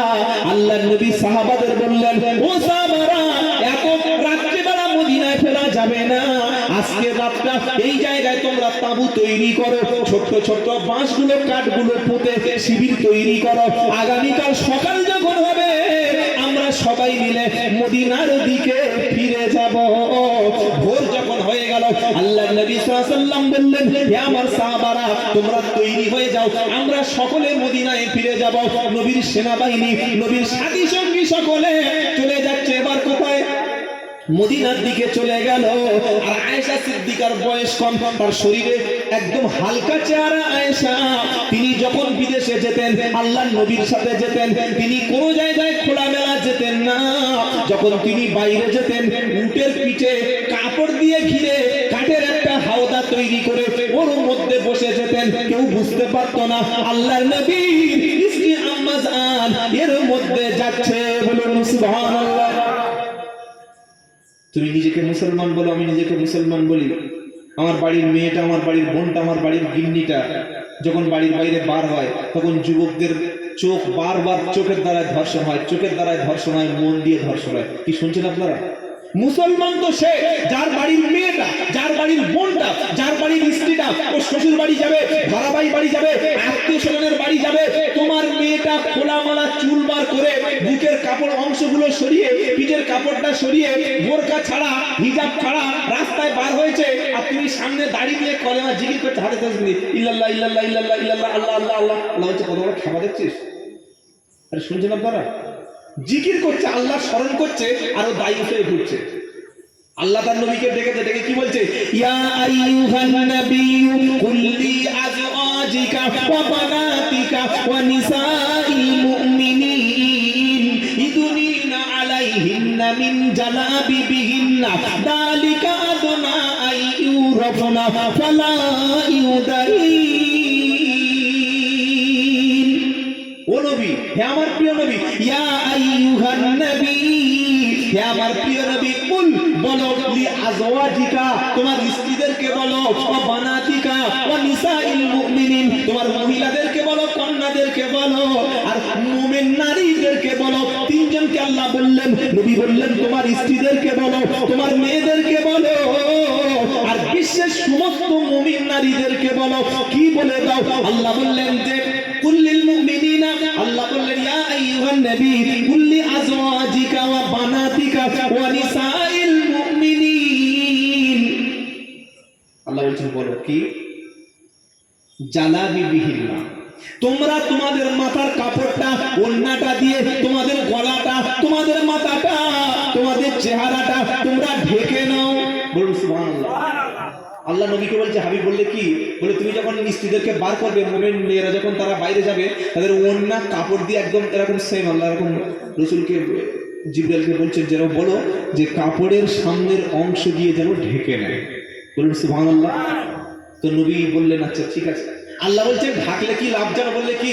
দালিকা আইয়ুরাফনা ফালা ইউদাইন। এর দ্বারা দুটো লাভ হবে। একটা হলো মুমিন মুসলমান হিসাবে চিনে নেওয়া যাবে, আর দুই নম্বর হলো কেউ তোমাদের কোনোদিন ইজ্জতের ক্ষতি করবে না। সুবহানাল্লাহ। কেউ উত্তক্ত করবে না, কেউ তোমার বড় কথা বলবে না, লাঞ্ছিত করবে না, আঁচল ধরে টানবে না, ফোন নাম্বার চাইবে না, পিছন থেকে শীষ দেবে না, তোমার কাছে গিয়ে বসবে না। কি শুনছেন আপনারা? আর যখন তুমি খোলামেলা ঠোঁটে লিপস্টিক, মুখে মেকআপ করে একটা নারী যদি টোটো এখান থেকে জীবন্তরা বা এখান থেকে আপনার ওই কি ওইদিকে যায়, ছেলেরা ফোন নাম্বার চাইতে পারে না, পারে না। আল্লাহ বলছেন এটা নদীদেরকে বলে দাও। আম্মা জান আয়েশা সিদ্দিকা রাদিয়াল্লাহু তাআলা আনহা তিনি উটের পিঠে ওঠার আগে উটের উপরে কাপড়টা এরকম সুন্দর ঘেরা থাকতো। এবার ফজরের সময় আল্লাহর নবী বললেন, হে আমার সাহাবারা তোমরা মদিনার দিকে চলো। আল্লাহর নবী যখন নির্দেশ দিল, আম্মা জান আয়েশা সিদ্দিকা রাদিয়াল্লাহু তাআলা আনহা সেই সময় তিনি চলে গেছেন একটু হাজত পেশাব পায়খানার জন্য, একটু দূরে চলে গেছে। আর যাওয়ার পরে ফিরে এসে দেখছে গলার হার নাই। কি শুনছেন আপনারা? গলার হারটা কি হলো? খুঁজতে শুরু করলো। মহিলাদের কাছে গলার হার, এই হাতের আংটি বা নাকের এগুলো খুব কিন্তু মূল্যবান। কি বলছেন? আর একটা বাটি হারিয়ে গেলে দেখবেন মায়েরা ঝগড়া করে না? এই সবুরার মা, বিউটির মা, এই বাটিটা আমার, হয়তো 10 টাকা বা 20 টাকা দাম, ওই নিয়ে সে পুকুর ঘাটে স্নানের করছে, কি অশান্তি হয় না। আমার বাড়ি দাম 10 টাকা, কিন্তু ঝগড়াটা বড়। কি করবো? শুনছেন আপনারা? এই ছোট্ট ছোট বিষয় মেয়েদের কাছে বোঝানো খুব মুশকিল। তো আম্মা জান আয়েশা সিদ্দিকা ইচ্ছা করে চলে আসতে পারতেন, কিন্তু গলায় হাত দিয়ে দেখছেন হাত নাই, হাতটা হারিয়ে গেল। আবার তিনি চলে গেলেন, যেখানে ওই হাজত পূরণের জন্য গিয়েছিলেন, খুঁজতে খুঁজতে খুঁজতে অনেক দেরি হয়ে গেল। আর আল্লাহ নবী বললেন, সাহাবারা বললে কি? বললে তোমরা তোমাদের স্ত্রীদেরকে ওই উটের পিঠের উপরে তুলে দাও, কাপড়ের ঘেরা কাঠের অংশ চাগিয়ে তুলে দাও। তো আম্মাজান আয়েশা সিদ্দিকা যার উপরে বসে যেতেন, সাহাবারা ওইটা শুধু উপরে তুলে দিয়েছে। কেন তুলে দিয়েছে? তারা ভেবেছে এর মধ্যে রাসূলের স্ত্রী আছে, ওরা তার খুলে দেখা নাই যে ভিতরে কেউ আছে না আছে। কি শুনছেন? তারা কেন বুঝতে পারেনি? তারা বুঝতে পারেনি এই জন্যে, আম্মাজান আয়েশা সিদ্দিকা তিনি একদম হালকা ছিলেন, বয়স্ক আমার প্রচুর হালকা, শরীরে অত মানে স্বাস্থ্যবান ছিলেন না। তারা মনে করেছে ভিতরে আছে হালকা, তাই উপরে তুলে দিয়েছে আর সব বাড়ি চলে এসেছে, মানে মদিনার দিকে চলে এসেছে। আম্মাজান আয়েশা সিদ্দিকা রাদিয়াল্লাহু তাআলা আনহা ফিরে এসে দেখছেন আর একটা উট নাই, ঘোড়া নাই। তিনি বললেন না, যাওয়া যাবে না। তিনি এবার বসে পড়লেন। বসে যখন পড়লেন তখন রাত একটু বাকি আছে, মুখের উপরে একটা কাপড় দিয়ে তিনি শুয়ে পড়লেন। তিনি ভাবলেন যে সমস্ত সাহাবারা আমাকে ভেবেছে যে উটের পিঠে ঘেরা অংশের মধ্যে আমি আছি, তারা যখন কিছুক্ষণ যাবে আমার আওয়াজ যখন পাবে না, যখন বুঝতে পারবে আয়েশা সিদ্দিকা নাই, নিশ্চয়ই তারা ফিরে আসবে। সেজন্য নির্দিষ্ট জায়গায় বসে থাকিয়ে সে খুঁজতে শুরু হবে। আল্লাহর নবীর সাহাবা যখন মদিনার দিকে বেশ কিছু চলে গেল, নবী একটা সাহাবাকে বললেন, সাহাবা আমি তোমাকে দায়িত্ব দিচ্ছি, তুমি সবার শেষে আসবে। যদি কারোর কোনো বস্তু হারিয়ে যায়, হারানো বস্তুগুলো খুঁজে খুঁজে নিয়ে আসবে। ওই সাহাবার নাম হলো হযরতে সফওয়ান রাদিয়াল্লাহু তাআলা আনহু। কি নাম বললাম? সফওয়ান। ওদিকে মুনাফিকের নেতার নাম বলেছি, কি মনে আছে? আব্দুল ইবনে উবাই। সে একটা সুযোগ খুঁজছিল কিভাবে ইসলামকে বদনাম করা যায়, কিভাবে নবীর বদনাম করা যায়। এদিকে সফওয়ান রাদিয়াল্লাহু তাআলা আনহু, নবী বললেন সফওয়ান সবার শেষে তুমি আসবে, তুমি প্রথমে আসবে না। যদি কারোর কোনো হারানো মূল্যবান বস্তু পাও, ওটা তুমি সবার শেষে খুঁজে নিয়ে চলে আসবে। আচ্ছা, এই পর্যন্ত আপনারা ঘটনা বুঝতে পেরেছেন কি? আবার বেরোতে না পারেন নাই? এটা সূরা নূরের তাফসীর বলছি ভাই, একদম আম্মাজান আয়েশা সিদ্দিকা বর্ণনা করছে, বুখারী শরীফের হাদিস, সূরা নূরের তাফসীর। কোরআনে আল্লাহ সূরা নূর বলে একটা সূরা নাযিল করেছে। এই সূরাটি হচ্ছে ওই মানে আল্লাহ রাসূলের চরিত্রের সার্টিফিকেট দিয়েছে এই সূরাটা, বলুন সুবহানাল্লাহ। মানে আব্দুল ইবনে উবাই ওকে নবীর চরিত্রে টানাটানি করবে একটু পরে, কি গো, ও সুযোগ খুঁজে নবীর বদনাম করা, তাই আল্লাহ সূরা নূর নাযিল করেছে। তাহলে একটু শুনুন, ইনশাআল্লাহ বুঝতে পারবেন। সফওয়ান রাদিয়াল্লাহু তাআলা এসে দেখছেন যে আম্মাজান আয়েশা সিদ্দিকার মুখের কাপড়টা সরে গেছে, আর তিনি দেখতে পেয়েছেন, চিনতে পেরেছেন, বললেন ইন্না লিল্লাহি ওয়া ইন্না ইলাইহি রাজিউন। একটা মেয়ে ছেলে একা মাঠের মধ্যে পড়ে আছে। আচ্ছা, তিনি চিনতে পারলেন কি করে? অনেকে প্রশ্ন করতে পারে, তার মানে কি ওই সফওয়ান রাদিয়াল্লাহু তাআলা আনহু আল্লাহর নবীর বাড়িতে গিয়ে নবীর বউর মুখ দেখতেন? কি প্রশ্ন করতে পারেন না? পারেন? আর বলছেন না কেন? আপনি ধরুন একটা ওই মেয়ে দেখতে গেছেন, মেয়েটার নাম কি? বললে সেলিমা। কোন ক্লাস? উচ্চ মাধ্যমিক। এবার মেয়েটার মা যখন দেখে চলে আসছে, মেয়েটার মায়ের দিকে আপনি দেখেই, এই তুমি এখানে, তোমার? বললে হ্যাঁ। বললে ও আচ্ছা আচ্ছা, আমরা তো সেই কলকাতায় আশুতোষ কলেজে বা ওই যাদবপুর ইউনিভার্সিটি একসঙ্গে পড়েছি। আপনি যদি আগে দেখে থাকেন তবে তো চিনতে পারবেন। কি বলছেন আপনারা? আমার নাম আব্দুল্লাহ জুবায়ের। যারা আমাকে আগে দেখেছেন বা ইউটিউবে টুকটাক দেখেছেন তারা আমাকে চিনতে পারছেন। যারা দেখেন বলে হিরো, অনেকে প্রশ্ন করতে পারে কি বলছেন আপনারা? তো আল্লাহর নবীর স্ত্রী আম্মাজান আয়েশা সিদ্দিকা রাদিয়াল্লাহু তাআলা আনহা শুয়েছিলেন, মুখের কাপড়টা সরে গেছে, আর সফওয়ান রাদিয়াল্লাহু তাআলা আনহু তিনি রাসূলের স্ত্রীর মুখটা দেখে বলেন ইন্না লিল্লাহি ওয়া ইন্না ইলাইহি রাজিউন। তিনি আইডেন্টিফাই করলেন, শনাক্ত করলেন যে এটা নবীর স্ত্রী আয়েশা। তিনি কি করে বুঝতে পারলেন? অনেকে প্রশ্ন করতে পারে, আল্লাহ নবীর স্ত্রী আগে মুহাম্মদ নিশ্চয় দেখেছিল। হ্যাঁ দেখেছিল। কেন দেখেছিল? তখন পর্দার আয়াত নাযিল হয়নি। সেই সময় আল্লাহর নবীর বাড়িতে যে কোনো সাহাবা ইচ্ছা করলে যেতে পারতেন, নবীর স্ত্রীর মুখ যে কোনো সময় ইচ্ছা করলে দেখতে পারতেন। সেই পর্দার আয়াত নাযিল হওয়ার আগে হযরতে সফওয়ান রাদিয়াল্লাহু তাআলা আনহু নবীর স্ত্রী আম্মাজান আয়েশাকে দেখেছিলেন, আর তারপরে পর্দার আয়াত নাযিল হয়েছে, তারপরে দেখিনি। এবার মুখ দেখে চিনতে পেরেছে। কি বুঝতে পারছেন না? পারেন না? যখন চিনতে পারলো, ইন্না লিল্লাহ বললো, হযরতে আম্মাজান আয়েশা সিদ্দিকার ঘুম ভেঙে গেল। তিনি সঙ্গে সঙ্গে মুখের কাপড়টা টেনে নিলেন, বলুন সুবহানাল্লাহ। ঘুম যখন ভেঙে গেল, মুখের কাপড় যখন টেনে নিল, সফওয়ান রাদিয়াল্লাহু তাআলা আনহু ব্যাপারটা বুঝতে পারলেন কোন একটা মিস্টেক হয়ে গেছে। সফওয়ান রাদিয়াল্লাহু তাআলা আনহু তিনি আম্মাজান আয়েশা সিদ্দিকা রাদিয়াল্লাহু তাআলা আনহাকে বললেন, ইশারা করলেন, উঠে পড়ো। কোথায়? উটের পিঠে। বুঝতে পারছেন না? ইশারা করলেন। আচ্ছা, তিনি ইচ্ছা করলে বলতে পারতেন না আসসালামু আলাইকুম আম্মাজান বা ও আয়েশা, তুমি দেরি করে গেলে কেন? একা শুয়ে আছে কেন? এখানে বসে আছে কেন? তুমি যাওনি কেন? কি সমস্যা? বলতে পারতেন না? পারেন না? আরে বলছেন না কেন? বলতে পারতেন, কিন্তু কেন বলেননি? তার কারণ আছে। তার কারণ হচ্ছে নবী সাল্লাল্লাহু আলাইহি ওয়াসাল্লাম বললেন, শোনো, যখন কোনো অপরিচিতা নারী তোমার চোখের সামনে আসবে, কুল্লিল মুমিনিনা ইয়াগুদ্দু মিন আবসারিহিম ওয়া ইয়াহফাজু ফুরুজাহুম। 18 পারা 12 পৃষ্ঠা 5 নম্বর লাইনের 30 নম্বর আয়াত, সূরার নাম সূরা নূর। আল্লাহ বলছেন, হে বিশ্ববাসী মুমিন পুরুষ শুনে রাখো, যখন কোনো নারী তোমার চোখের সামনে আসবে, তুমি তোমার দৃষ্টিটাকে নিম্নগামী করবে, তোমার দৃষ্টিটাকে সংযত করবে, আর লজ্জাস্থানকে হেফাজত করবে। চোখ হেফাজত করলে জিনার মতো পাপ থেকে বেঁচে যাবে। একবার তাকিয়ে আর তাকাননি, মাথাটা নিচু করে মুখটা নিচু করে বললে উঠে পড়ুন। কত বড় একজন ইমামওয়ালা বুঝতে পারছেন? সুবহানাল্লাহ বলতে ইচ্ছা করে না? আর এই বাজারটা দেখে আসবে সুবহানাল্লাহ, তখন মুখে থাকবে না, নাউজুবিল্লাহ বার হয়ে যাবে। কি গো, সেই নবীর উম্মতরা যারা ঘুরছে বাজারে মেয়েদেরকে ঘুরে বেড়াচ্ছে, আল্লাহ নবীর স্ত্রী ওই সফওয়ান দেখে বললেন ইন্না লিল্লাহ, বলে মুখটা শুনে অন্যদিকে ইশারা করবে, উঠে পড়ো উঠে পড়ো, হয়ে গেল। তো প্রশ্ন হতে পারে, আয়েশা সিদ্দিকা দুটো একটা কথা বলতে পারে নাকি? তিনি বলতে পারেন না যে তুমি সবাই চলে গেল আর তুমি কোথায় ছিলে? এটা তো বলতে পারতেন। এবার আল্লাহর নবীর স্ত্রী আম্মা জান আয়েশা সিদ্দিকা রাদিয়াল্লাহু তাআলা আনহা, তিনি কসম করে বলছে, আল্লাহর কসম করে বলি, তিনি আমাকে ইশারা করলে বললেন, মা উপরে উঠে পড়ো। আর আমি সঙ্গে সঙ্গে ওই উটের পিঠে উঠে পড়লাম। তিনি উটের দড়ি ধরে টানতে টানতে চলে এলো। সেদিন ওই সময় সফওয়ানের সঙ্গে আমারও কোনো একটা আলোচনা কথা হয়নি। কেন কথা হয়নি? প্রশ্নটা কি? এখান থেকে উম্মত কি শিক্ষা পাচ্ছে?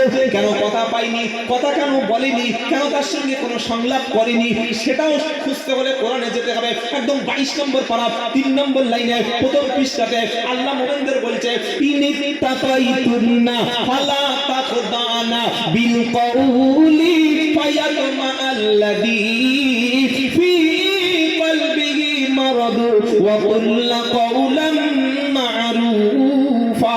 আল্লাহ বলছে, মুমিন নারীরা তোমরা ভালো করে শোনো, তোমরা যখন কোন পরপুরুষের সঙ্গে কথা বলবে, কোন পুরুষ যদি তোমার চোখের সামনে চলে আসে, তুমি কণ্ঠটা, তোমার গলার ভয়েসটা তখন নরম করে কথা বলো না, মিষ্টি সুরে কথা বলো না। তুমি স্বামীর সঙ্গে যেমন ভাবে কথা বলো, তোমার বাপের সঙ্গে যেভাবে কথা বলো, তুমি ছেলের সঙ্গে যেভাবে কথা বলো, পরপুরুষের সঙ্গে যেভাবে কথা যখন বলবে, তোমার গলার মধ্যে একটা ওয়েট, ভারী ভারী আওয়াজ বার করবে, আওয়াজটা মোটা করে বলবে। যাদের মনে রোগ আছে তারা যেন তোমার কণ্ঠ শুনে পাগল না হয়ে যায়। দেখবেন বাইকের এই শোরুম, 4 চাকার শোরুম গুলো সব ওই কোম্পানি মানে মাল সেল করার জন্য অফিসে সব মেয়েদেরকে বসিয়ে রেখেছে। কি শুনছেন আপনারা? আমি যখন এই 4 চাকাটা কিনতে গেলাম 2021 সালে, আমাকে ডেকে নিয়ে এসে গোডাউনে চলে গেছে। কি সর্বনাশ! গিয়ে এক্সকিউজ মি স্যার, বসুন, কফি খান, তারপরে গাড়ির ফিচার্স এই ব্যাপার, এই মানে ফ্যাসিলিটি আছে, এতটা গাড়ি ছুটবে, মানে বলে যাচ্ছে। তো ইচ্ছা করলে কোম্পানিটা মেয়েদের, পুরুষদেরকে বোঝাতে পারতেন, কারণ পুরুষের চাইতে নারীদের কথাটা মানুষ বেশি গ্রহণ করে। কি বলছেন আপনারা? শুনছেন? বাপ সারাদিন বলছে, ভাই বলছে, গুরুত্ব দেয় না, আর বউ বলছে, দেখো তুমি যদি আমার সত্যি ভালোবেসে থাকো, কাল থেকে নামাজ পড়তে যাবে, তুমি দাড়িটা চাঁচ দেবে। এইটা বলে দেখবেন এই আব্দুল্লাহ জুবাইরের বক্তব্য, মুফতি সাহেবের বক্তব্য, রজব আলী সাহেবের বক্তব্য, মাহফুজ সাহেবের বক্তব্য, ফুরফুর পীর সাহেবের বক্তব্য, মদিনার ইমাম সাহেবের বক্তব্য চাইতে এই বিবির কথাটা বেশি কাজে লাগে। কি গো, শুনছেন আপনারা? হয় না হয় না? বিবি বলছে কি? বলছে কাল থেকে নামাজ কাজা করো না, আর কাল থেকে দাড়িটা ছাঁচবে না। বউ বলেছে, আহা, কথাটা করে নেওয়া যাবে। এই জন্য একটা নারী ইচ্ছা করলে তার স্বামীকে ভালো বানাতে পারে। বলুন সুবহানাল্লাহ। কি শুনছেন আপনারা?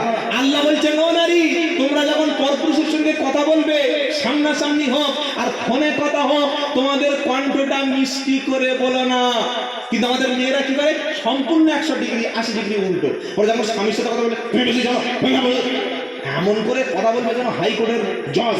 আর পরপুরুষের সঙ্গে যখন কথা বলবে, কি গো, ডাক্তারের সঙ্গে, মাস্টারের সঙ্গে, ওই যারা পোলিও খাওয়াতে আসে তাদের সঙ্গে, তারপরে ওই কন্যাশ্রী ফর্ম ফিল আপ করতে গিয়ে বা বেকার ভাতা আনতে গিয়ে, যত জায়গা আছে মেয়েদের কথা বলার, খালি স্বামী ছাড়া অন্য পুরুষের সঙ্গে এমন মিষ্টি করে কথা বলবে ঝানঝানে জুড়িয়ে যাচ্ছে। এটা হয় না? হয় না?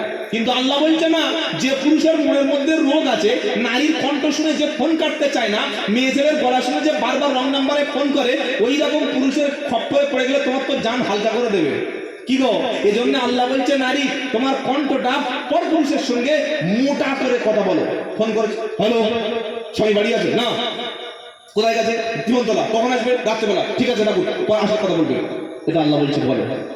হ্যালো, হ্যাঁ আমরা ওই টোটাল আব্বা বাড়ি নাই, রাত 10টার সময় আসলে একটু ঘুরিয়ে ফোন করতে। তখন ছেলেটা বলছে উফ, এই ছত্তার চাচার বোর এত সুন্দর গলা, কি ভাববে না গো। আরে এই জন্য তো ফোনের কাস্টমার কেয়ারে সব মেয়েরা ফোন করে। কোনদিন বেড়া ছেলে শুনছেন কথা বলতে? বলছি না কি বলে আপনারা শুনেছেন? বেড়া ছেলে ফোন করে কাস্টমার কেয়ারে, মেয়ে ছেলে 28 দিন হয়ে গেছে, কবে রিচার্জ করবেন, আজকে আপনার শেষ দিন, এমন করে ইমপ্রেস করবে যেন একটু রিচার্জ করে নিয়ে বসে থাকবে। আল্লাহই বলছে শোনো ও মেয়ে ছেলেরা, তোমরা পরপুরুষের সঙ্গে যার সঙ্গে তোমার দেখা করা কথা বলা মানে ফেতনা আছে, যেমন কে দেওর, ভাসুর, ননদ, কি গো চাচাতো ভাই, তোমার ভাইয়ের স্বামী, ভাইয়ের বন্ধু, পাশের প্রতিবেশী, পাশের কাজের ছেলেটা, তোমার ড্রাইভারটা, তোমার বাড়ির লোকটা, তোমার ঘর মোছার লোকটা, ঘরে রং করতে এসছে সেই লোকটা, ঘরের রাজমিস্ত্রিটা বা টাইলস মিস্ত্রিটা, কিংবা ঘরের ছাদ ফেলবে পুট্টি মিস্ত্রি, ও যখন তোমার বাড়ি আসবে স্বামীর অবর্তমানে তুমি কণ্ঠটাকে মোটা করে কথা বলো। শুনছেন আপনারা? এটা যদি কোরআন আর কোরআনের আয়াতটা সেটা যদি নিয়ম হয়ে থাকে, তাহলে এই যে গজল শিল্পী মহিলারা গজল বলে, কি গো 20 বছর 22 বছর, 3 ছেলে 2 ছেলের মা, বিভিন্ন পারবিন, কি কি পারবিন সব বুঝে নেন, এই এসে এমন মিষ্টি স্বরে গজল বলছে মানুষ পাগল করে দেবে। আসলে এরা হচ্ছে দাজ্জাল, এরা হলো ফিতনা, এরা ঈমান নষ্ট করে দেবে। আল্লাহ জাতিকে হেফাজত করে সকল জীবন আল্লাহুম্মা আমিন। আম্মা জান আয়েশা সিদ্দিকা রাদিয়াল্লাহু তাআলা আনহা তিনি বলছেন সফনের সঙ্গে আমার কোনো কথা নাই। সফন রাদিয়াল্লাহু তাআলা আনহু তিনি উটের দড়িটা হাত দিয়ে টানতে টানতে মদিনার দিকে নিয়ে গেলেন, আর এই খবরটা চলে গেল শয়তানের কাছে, বেঈমানের কাছে। নাম কি ভুলে গেছেন? উবাই, আব্দুল্লাহ ইবনে উবাই। এবার মদিনায় সব জায়গায় ঢোল পিটে দিয়েছে, সব জায়গায় মিডিয়ায় ভাইরাল করে দিয়েছে। সে বলল আম্মা জান আয়েশা সিদ্দিকার সাথে রাসূলের স্ত্রী আয়েশা নিশ্চয়ই কোনো একটা কিছু ব্যাপার। নাউজুবিল্লাহ বললেন না, নবীর স্ত্রীর চরিত্র নিয়ে টানাটানি করছে, ঈমান চলে যাবে। কেউ যদি কোনো মুফতি সাহেবের সমালোচনা করে, কেউ যদি মাওলানা সাহেবের সমালোচনা করে, কেউ যদি কোনো ইমাম সাহেবের সমালোচনা করে, গীবত করে, বদনাম করে, একটা মাত্র কবিরা গুনাহ হবে, ঈমান কিন্তু যাবে না। আর কেউ নবীর শানে, নবীর স্ত্রীর শানে, নবীর বিবিদের শানে সামান্য কথা বলে, লোকটা ঈমানদার নয় বরং বেঈমান হয়ে যাবে। বেঁচে থাকার অধিকার পৃথিবীতে নাই। শুনছেন আপনারা? নবীর বিবি নিয়ে, চরিত্র নিয়ে যদি কেউ কথা বলে তার বেঁচে থাকার অধিকার নাই। আমি প্রথম প্রশ্ন করেছিলাম, এই প্রশ্নের উত্তরটা আমরা এখান থেকে নিয়ে নিন, পরে আলোচনা শুনছি। সেটা কি যে আজকের মুনাফিকরা মুসলমানের ঘরের ছেলে একটু পড়াশোনা করে প্রশ্ন করছে যে তোমাদের বিশ্বনবী সত্যি যদি বড় হবে, মহান হবে, তো 7 বছরের আয়েশাকে কেন মুহাম্মদ বিয়ে করলো সাল্লাল্লাহু আলাইহি ওয়াসাল্লাম? আজকের উত্তরগুলো জলসায় ছেলেরা পায় না, ইয়ং ছেলেরা, কলেজের ছেলেরা, ইউনিভার্সিটির ছেলেরা এই উত্তরগুলো জলসায় পায় না, ওই জন্য ওরা ওই বারান্দার বাড়ি চলে যায়। কি শুনছেন আপনারা? ও উত্তরগুলো দিতে হবে। নাম্বার 1, কেন আল্লাহর নবী বিয়ে করেছিলেন 7 বছরের আয়েশাকে? এই প্রশ্নটা যারা করছে আপনি তাদেরকে প্রশ্ন করুন। বিশ্বকবি রবীন্দ্রনাথ ঠাকুর, নাম শুনেছেন বাবা? আরে বলছেন না কেন? বাড়ি কোথায়? বোলপুর, শান্তিনিকেতন। এই রবীন্দ্রনাথ ঠাকুর নোবেল প্রাপ্ত একজন সাহিত্য নোবেল পেয়েছিলেন। এই রবীন্দ্রনাথ ঠাকুর যে মেয়েটাকে বিয়ে করেছিলেন তার বয়স ছিল 11। শুনে রাখুন। এইবার আমাদের মেদিনীপুরের একটা ছেলের কথা বলি, নাম হচ্ছে ঈশ্বরচন্দ্র বিদ্যাসাগর। শুনছেন আপনারা? বিশাল বড় একজন মানুষ। তিনি ওই সতীদাহ প্রথা এটা রদ করেছিলেন। তো বিদ্যাসাগর মহাশয় খুব ভালো মানুষ, সকলে সম্মান করি, তিনি রেসপেক্টেড একজন মানুষ। কিন্তু তিনি যে নারীটার বিয়ে করেছিলেন সেই মেয়েটার বয়স ছিল মাত্র 8। আজ পর্যন্ত কেউ প্রশ্ন করেনি যে ঈশ্বরচন্দ্র বিদ্যাসাগর 8 বছরের মেয়ের কেন বিয়ে করতে গেল। চলুন, আপনারা নাম শুনেছেন বঙ্কিমচন্দ্র চট্টোপাধ্যায়, যাকে সাহিত্য সম্রাট বলা হয়। এই বঙ্কিমচন্দ্র চট্টোপাধ্যায় আমরা সকলে তাকে সম্মান করি, রেসপেক্ট করি, কিন্তু তিনি যে মেয়েটার বিয়ে করেছিলেন ওই মেয়েটার বিয়ে মানে মেয়েটার বয়স ছিল মাত্র 5 ইয়ার্স, মানে কত? 5 বছর। নবীর স্ত্রীর চাইতে আরো ছোট। কোনদিন কোন নাস্তিক, কোন কাফের, কোন মুরতাদ, কোন বেঈমান, কোন ইসলামের দুশমন প্রশ্ন করেছে যে রাসূলের স্ত্রী 7 বছর বাদ দাও, বঙ্কিমচন্দ্র 200 বছর আগের ভেতরের লোক, ওকে জিজ্ঞাসা করি যে বঙ্কিম তুমি এই কাজটা কেন করলে, 5 বছর মেয়ে করতে হলো? এ প্রশ্ন কেউ করেনি। চলুন, দেবেন্দ্রনাথ ঠাকুর 6 বছরের মেয়েকে বিয়ে করেছিল। বাংলাদেশের শেখ মুজিবুর রহমান আমাদের ওই হাসিনার বাবা, ও যখন বিয়ে করে 3 বছরের মেয়েকে বিয়ে করেছিল। আজ পর্যন্ত ইতিহাস অনেকে জানেন না, আর এই প্রশ্ন কেউ করেনি। চলুন আমাদের ভারতবর্ষের ইতিহাস বলি। 1861 সাল থেকে 1891 সাল পর্যন্ত ভারতবর্ষের আইনে 10 বছরের মেয়ে হলে বিয়ে করা বৈধ, জায়েজ, সাবালক। শুনছেন কি বললাম? কত বললাম? 1861 সালে যদি আপনি বেঁচে থাকতেন বা আপনার বিয়ের বয়স হতো, আর আপনি 10 বছরের যে মেয়েরা ওই বাচ্চা প্যান্ট করছে ওরকম একটা মেয়েকে বিয়ে করলে আপনি দেশের আইনে অপরাধী ছিলেন না। তাহলে সেই সময় সেই পিরিয়ডে 10 বছরের মেয়েকে বিয়ে করা বৈধ ছিল। 1891 সালে বলল, ভারতের আইন বলল, বিশিষ্ট ব্যক্তিরা বলল, দেখ 10 বছরের মেয়েটা বড় ছোট হয়ে যাচ্ছে না। বললে হ্যাঁ, বললে কাজ কর, বললে ওটা বাড়িয়ে 12 কর। কি শুনছেন আপনারা? 1891 থেকে 1929 পর্যন্ত ছিল 12, মানে 12 বছর হয়ে গেলে বাপ নির্দ্বিধায় বিয়ে দিতে পারত। তার মানে 12 বছরের মেয়ে সেই সময় বিয়ে করা অপরাধ ছিল না। 1929 সালে 12টা বেড়ে সারদা আইন, সারদা অ্যাক্ট চালু হলো। বললো মেয়েরা বড্ড ছোট বয়সে বিয়ে দিচ্ছে, অনেক ক্ষতি হয়ে যাচ্ছে, তো ওই 12টা বাড়িয়ে একটু 14 করা হোক। কত বলছেন না কেন? 14 বছরের মেয়ে 1929 সালে বিবাহ বৈধ, সাবালক। এইবার 1978 মানে 1978 সাল যখন হলো, তখন বললো 14টা বড্ড ছোট হয়ে যাচ্ছে, বুঝলি এখন তো সব যুগটা আস্তে আস্তে পাল্টাচ্ছে। এবার 14 থেকে বাড়িয়ে মেয়েদের করা হলো 18, আর পুরুষদের 21, 20 নয় 21। ওই 1978 সাল থেকে আজকে 2024 এখনো ওই বয়সে দাঁড়িয়ে আছে। তার মানে কি, আপনি যদি 1861 সালের মানুষ হতেন, আপনার জন্য 10 বছরের বউ ঘরে রাখা কোনো দোষের না। আজকে যেমন 18 বছরের মেয়েকে বিয়ে করা যায়, 1861 সালে 10 বছরের মেয়েকে বিয়ে করা যেত। তোমরা যারা প্রশ্ন করছো ভাই যে আয়েশা সিদ্দিকাকে কেন 7 বছরের মেয়েকে বিয়ে করেছিল, বঙ্কিমচন্দ্র 5 বছরের প্রশ্ন করেছো, করনি। রবীন্দ্রনাথের 11 বছর প্রশ্ন করেছো, করনি। ওই দেবেন্দ্রনাথ ঠাকুরের 6 বছরের প্রশ্ন করেছো, করনি। কি গো শুনছেন আপনারা? আল্লাহর নবী তিনি করেছিলেন, আবু বকর সিদ্দিক মেনে নিয়েছিলেন। আচ্ছা এবার সমস্ত একদম বলে দিচ্ছি কেন নবীর জন্য এটা দোষ নিয়েছিল না। ধরুন আপনার জন্ম বা আপনার বিয়ের বয়স 1861, আপনি একটা মেয়ে বিয়ে করবেন, খুব ভালো করে বুঝবেন। 1861 সালে আপনি একটা মেয়ের বিয়ে করছেন, আর সেই সময় বিয়ের বয়স ছিল কত? বলে গেলেন 10 বছর। 10 বছরের মেয়ে মানে সাবালক। তার মানে 1861 সালের আমাদের বাপ দাদা, চাচারা, দাদুরা বা পরদাদারা 10 বছরের মেয়ে 1861 সালে বিয়ে করতে পারত। এবার বলুন, মাত্র 250-300 বছর আগে যদি 10 বছরের মেয়ে বিয়ে করা যায়, 1400 বছর আগে সেই যুগে 7 বছরের মেয়ে, 6 বছরের মেয়ে মক্কার জমিনে, মদিনার জমিনে বৈধ ছিল। তাই আল্লাহর নবী বিয়ে করেছিলেন 1861 সালে। যেমন 10 বছরের মেয়ে বিয়ে করা অপরাধ নয়, তো নবীর মদিনায় সেই যুগে 7 বছরের মেয়েটা বিয়ে করার ওই আইনে, মদিনার আইনে কোনো অপরাধ ছিল না। কেউ প্রশ্ন তোলেনি যে কেন নবী এই কাজটা করছো। কি শুনছেন আপনারা? কিন্তু কারা প্রশ্ন তুলছে? আজকের মুনাফিক। উত্তরগুলো ফটাফট দিয়ে দেবেন, নোট করুন। 2 নম্বর কি বলেছি? এবার আমাদের আয়েশা সিদ্দিকা যখন মদিনায় চলে আসলো, পুরো মদিনায় আব্দুল্লাহ ইবনে উবাই নবীর বিরুদ্ধে সব জায়গায় উঠে পড়ে লেগেছে, এই নবীর স্ত্রী আয়েশা সিদ্দিকা এই কাজ করেছে। আর শুধু একা বলছে না, পাকা পাকা মুসাল্লি ধরে বলছে, জানিস? বললে কি?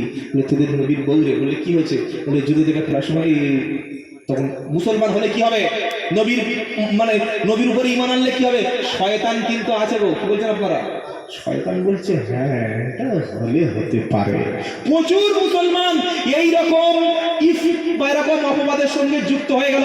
তারা বলল হলে হতে পারে।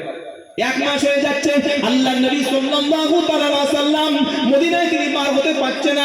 এত লজ্জা লাগছে, যেখানে আল্লাহর নবী যায় সেখানে এই কথা শুনতে পায়। সবাই রাসূলের চরিত্র নিয়ে, স্ত্রীর চরিত্র নিয়ে প্রশ্ন তুলেছে।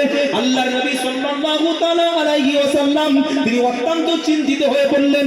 আম্মা জান আয়েশা সিদ্দিকা রাদিয়াল্লাহু তাআলা আনহা তিনি মদিনায় ফিরে গিয়ে শরীরের দিক থেকে একটু অসুস্থ হয়ে গেল, বিছানায় তিনি পড়ে গেলেন। তিনি বললেন, এর আগে আমি যতবার অসুস্থ হয়েছি আল্লাহর নবী আমাকে দেখেছে, পাশে এসে বসেছে, আমার কাছে খোঁজ খবর নিয়েছে, কিন্তু এবার মদিনায় আসার পরে আমার শরীরটা খারাপ এটা জেনে আর নবী আমার কাছে বসছে না।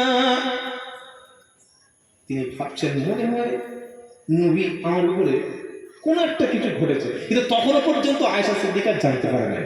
কি শুনছেন আপনারা? আর নবী তো আসল ঘটনাটা জানতেই পারে নাই যতক্ষণ না আল্লাহ বলেছে। বলুন না সুবহানাল্লাহ। 1 মাস নবীর খাওয়া দাওয়া প্রায় অর্ধেক হয়ে গেছে, প্রচুর চিন্তা করছে। নবী মসজিদে নববীতে দুজনকে ডাকলেন। কোন দুজন? একজন হযরতে আলী আর একজন হযরতে উসামা রাদিয়াল্লাহু আনহুমা। দুজন সাহাবাকে ডেকে বললেন, আচ্ছা তোমরা একটু বলো তো কি করা যায়। হযরতে আলী রাদিয়াল্লাহু তাআলা আনহু বললেন, হে আল্লাহর নবী, আল্লাহ আপনার স্ত্রীর অভাব রাখেনি। যদি মনে করেন আয়েশা সিদ্দিকা আপনার জন্য চলবে না, আপনি ইচ্ছা করলেই তালাক দিয়ে দিতে পারেন। আমার নবী অত্যন্ত চিন্তায় পড়ে গেলেন। আবু বকর সিদ্দিকের কন্যা আম্মা জান আয়েশা সিদ্দিকা বললেন, আর আমি রাসূলের বাড়ি থাকতে চাই না। আল্লাহর নবীর কাছ থেকে বিদায় নিয়ে তিনি চলে গেলেন বাপের বাড়ি। আর আরবের মহিলাদের, আরবের জমিনে নিয়ম ছিল, যারা পেশাব পায়খানা করত রাত কিংবা দিনের বেলা, ঘরের মধ্যে পেশাব পায়খানাটা আরবের মানুষ তারা পছন্দ করত না। পেশাব পায়খানাটা সবসময় দূরে ফাঁকা ময়দানে পছন্দ করত। আজ থেকে 20 বছর আগে বলুন, যারা মুরব্বী আছে, বয়স্ক আছেন, চাচা আছেন, পায়খানা লাগলে লোক ছুটে ওই মাছ বাগানে, ওই কলা বাগানে চড় দিয়ে ঘিরে বা এরকম কি করছে, ছিল না? ছিল না? আগে পায়খানা লাগলে ছুটে যেত, জোরে বলো, বাগানে। আর এখন লাগলে ছুটে আসে ঘরের মাঝখানে। কি বলছো? পায়খানা ছুটে, এই ফুটে ফুটে কোথায় যাচ্ছ, ছুটছো কেন? বললে বাথরুম করবো। তো ঘরের ভিতরে? বলে হ্যাঁ, এটার নাম অ্যাটাচ বাথরুম। কি বাথরুম বলো? আরে বলছেন না কেন? Attach bathroom. আবার এই বাথরুমের মধ্যে দেখি ওযুখানা, গোসলখানা। এই মাসলাটা শুনে রাখুন, যখন আমরা ওযু করি দোয়া বলি না, বলি না? আরে বলছেন না কেন? ওযুর একটা দোয়া বলি, আবার ওযু শেষ হয়ে গেলে একটা দোয়া বলি। কি দোয়া? আশহাদু আল্লা ইলাহা ইল্লাল্লাহু ওয়াহদাহু লা শারীকা লাহু ওয়া আশহাদু আন্না মুহাম্মাদান আবদুহু ওয়া রাসূলুহু। আমার নবী সাল্লাল্লাহু আলাইহি ওয়াসাল্লাম বলে, ওযু শেষ করার পরে কোন ব্যক্তি যদি এই দোয়াটা পড়ে, আল্লাহ তাআলা ওই ব্যক্তির জন্য সমস্ত জান্নাতে ইচ্ছা করলে সে যে কোনো জান্নাত দিয়ে প্রবেশ করতে পারে। ছোট্ট একটা দোয়া পড়ে নেবেন। তো আপনি আপনার ঘরের মধ্যে অ্যাটাচ বাথরুম, মানে যেখানে পায়খানার মানে প্যান বসিয়েছেন, সাইফন বসিয়েছেন, আর ওর পাশে কল দিয়ে ওর মধ্যে ওযু করছেন, তো পায়খানার মধ্যে আসাদুল্লাহ পড়া যাবে? বলছেন না কেন? পড়া যাবে না। আবার ওযুর শুরুতে নবী বললেন বিসমিল্লাহ বলো, সে বিসমিল্লাহ আপনি পায়খানার মধ্যে বলতে পারবেন না। মানে খ্রিস্টানদের কালচারটা আমরা এমন ভাবে এনেছি, অ্যাটাচ বাথরুম মানে ওযুর দোয়া, গোসলের দোয়া বা ওযুর শেষের দোয়া কিছুই বলতে পারবো না। কি গো শুনছেন? এখন যারা বাড়ি করেননি, প্ল্যান করবেন, পেশাব পায়খানার আলাদা আর গোসলখানাটা আলাদা করবেন, এটা যেন মাথায় থাকে। বলুন ইনশাআল্লাহ। আয়েশা সিদ্দিকা বললেন, একটু বাইরে বাথরুমের জন্য গেছি, আর আমার সঙ্গে আছে আমার আব্বার খালা, নাম হচ্ছে উম্মে মিস্তা। মিস্তাটাকে, মিস্তা রাদিয়াল্লাহু তাআলা হচ্ছে বদরের যুদ্ধে একজন মানে সাহাবা, আল্লাহ যাকে জান্নাতি ঘোষণা করেছেন। বলুন সুবহানাল্লাহ। আমার আব্বার খালা, সে ওই যেতে যেতে আমার সঙ্গে আর কাপড় ধরে একদম করে পড়ে গেল। যখন পড়ে গেল, সে উঠে বলছে মিস্তা ধ্বংস হোক, মানে ছেলে ধ্বংস হয়েছে। কি শুনছেন আপনারা? আম্মা জান আয়েশা সিদ্দিকা বলছে, তুমি ছেলের জন্য বদদোয়া করছো কেন? তুমি কি জানো না আল্লাহর নবী বদরের সব সাহাবাদের তিনি জান্নাতি ঘোষণা করেছে? উম্মে মিস্তা বলল, শোনো আয়েশা, তুমি আসল ঘটনাটা জানো না। মদিনার জমিনে আজ 1 মাস হয়ে গেল, সবাই তোমার বিরুদ্ধে মিথ্যা অপবাদ রটিয়েছে, আর মূল শয়তান হলো আব্দুল্লাহ ইবনে, জোরে বলো, উবাই, সব জায়গায় ঘটনা ঘটিয়েছে। আম্মা জান আয়েশা সিদ্দিকা বলল, আমি তো খাওয়া দাওয়া তুলে দিলাম, আমি কাঁদতে শুরু করলাম। হে মুসলমান, তোমরা শুনে রাখো, 1 মাস হয়ে গেল, আল্লাহর নবী ঠিকমতো খাওয়া দাওয়া করছে না, ঠিকমতো ঘুমও হচ্ছে না, রাসূলের স্ত্রীর বিরুদ্ধে মিথ্যা অপবাদ সব জায়গায় রটিয়ে দিয়েছে। নবী বারবার সাহাবাদের সঙ্গে পরামর্শ করছে, কি করা যায়, কি করা যায়।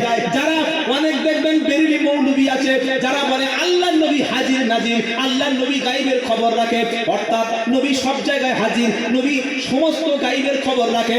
আমরা যারা আহলে সুন্নাতুল জামাতের আকীদা বিশ্বাস করি, কোরআন হাদিস ইজমা কিয়াস বিশ্বাস করি, আমাদের আকীদা হলো আল্লাহর নবী গায়ব জানেন না, আল্লাহর নবী হাজির নাজির না, তবে আল্লাহ যেটা জানাই নবীকে সেটা নবী গায়ব জানে। ক্লিয়ার? এবং ক্লিয়ার?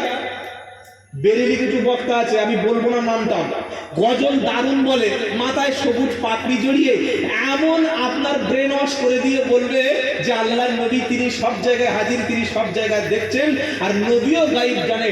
এই কথাটা বললে আহলুস সুন্নাতুল জামাতের আকীদা হলো সেই ব্যক্তিটা কাফের হয়ে যায়, যেহেতু গায়েবের খবর কে জানে?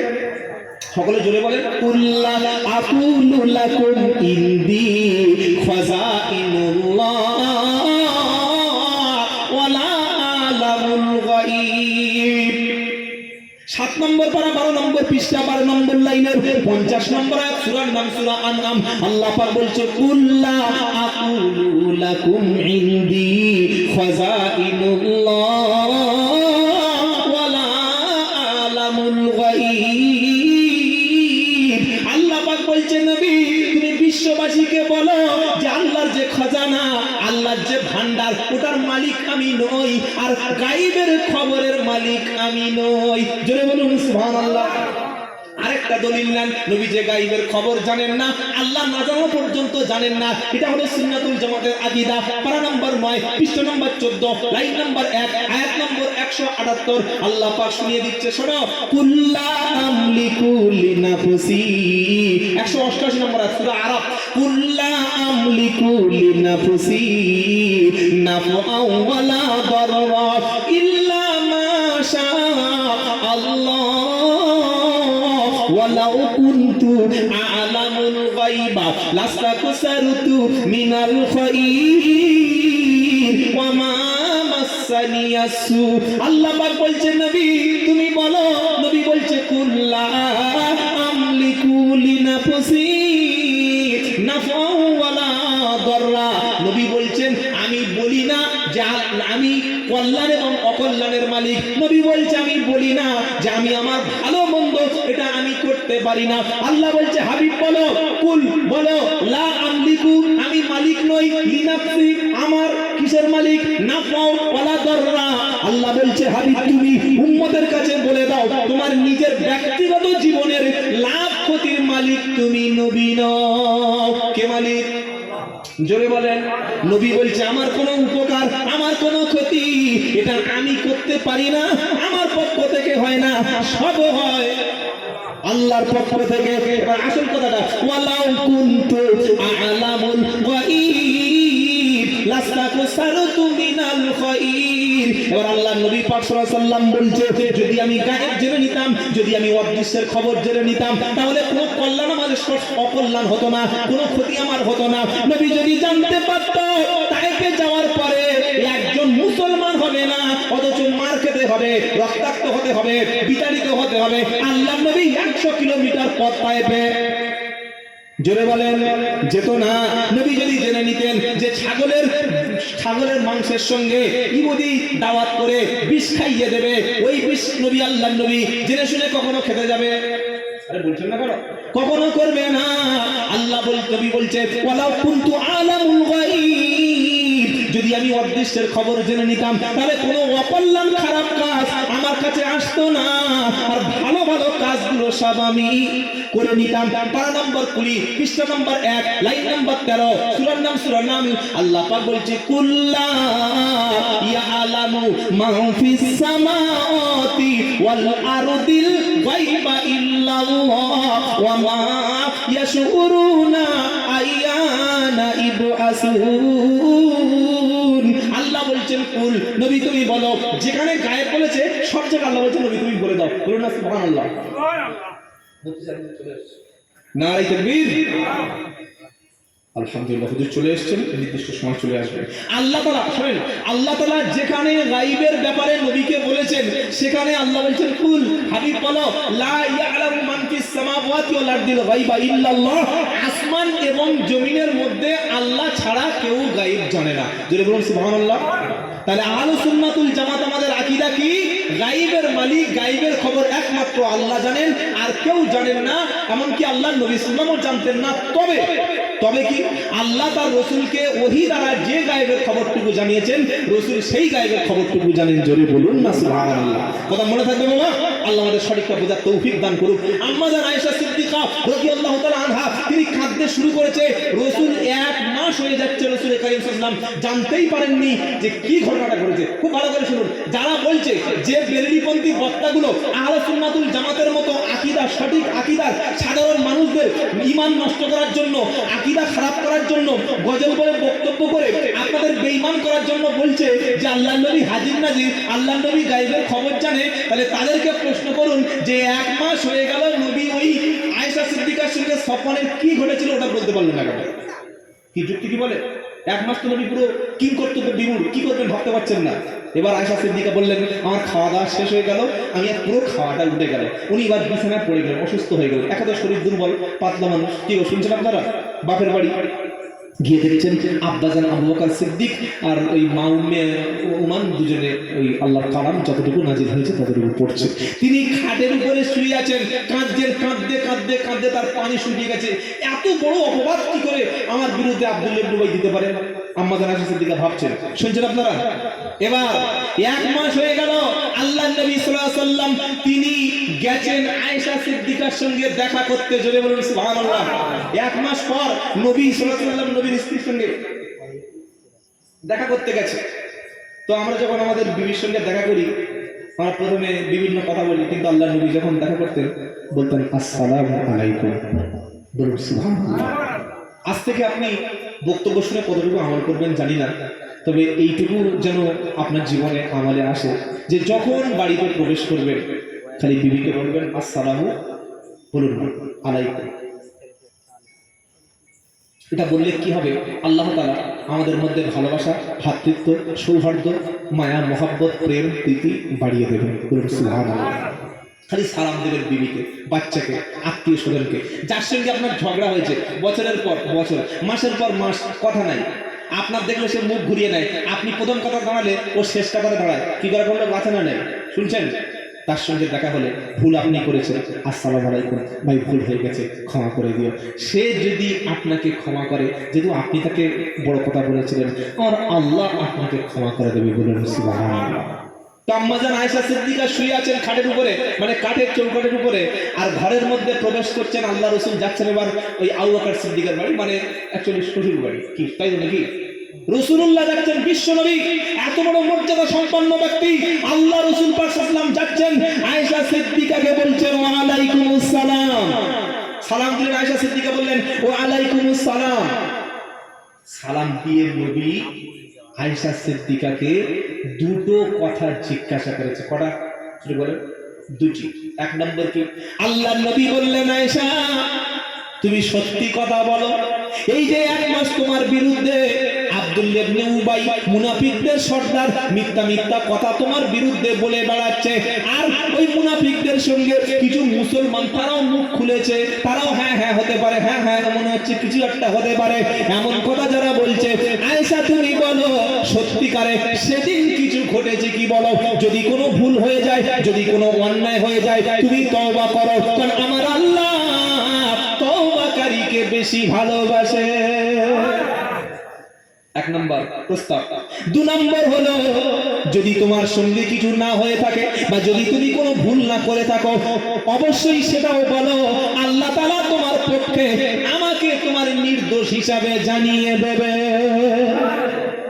কি প্রশ্ন বুঝতে পারছেন? কত পুরো ঘটনাই কিছু করে কি গো শুনছেন? আম্মা জান আয়েশা সিদ্দিকা রাদিয়াল্লাহু তাআলা আনহা কেঁদে ফেললেন, ফেলে বললেন আল্লাহ রাসূল আল্লাহকে সাক্ষী রেখে বলছি, এখন আমি যতই কথা বলি আর কেউ কিছু বিশ্বাস করবে না, এখন আমার সবর করা ছাড়া কোনো উপায় নাই। আমি সত্য বললে ওকে বিশ্বাস করবে, আর নাও বললে কেউ তো বিশ্বাস করবে না। আয়েশা সিদ্দিকা বললেন এখন আমি একটাই কথা বলবো, যে কথা ইয়াকুব আলাইহিস সালাম তার ছেলেকে হারিয়ে বলেছিলেন, মনে আছে? ছেলেরা যখন ইউসুফকে কুয়ার মধ্যে ফেলে দিয়ে গায়ের পাঞ্জাবিটা জামাটা খুলে দিয়ে ছাগল জবাই করে রক্তটা মিশিয়ে দিয়ে বাপের কাছে এসে বলল কাঁদতে কাঁদতে ইয়াকুব আমাদের ছোট ভাই ইউসুফকে বাঘে খেয়ে ফেলেছে। ওই সময় ইয়াকুব আলাইহিস সালাম তখন জামার কাপড়টা শুয়ে বুঝতে পারলেন ইউসুফের রক্ত না, এটা বাঘের রক্ত না, এটা টাটকা ছাগলের রক্ত। তিনি একটাই শব্দ সেদিন বলেছিলেন, পারা নাম্বার 12 সূরার নাম ইউসুফ। তিনি কি বলেছিলেন? 'ফাসাবুরুন জামিল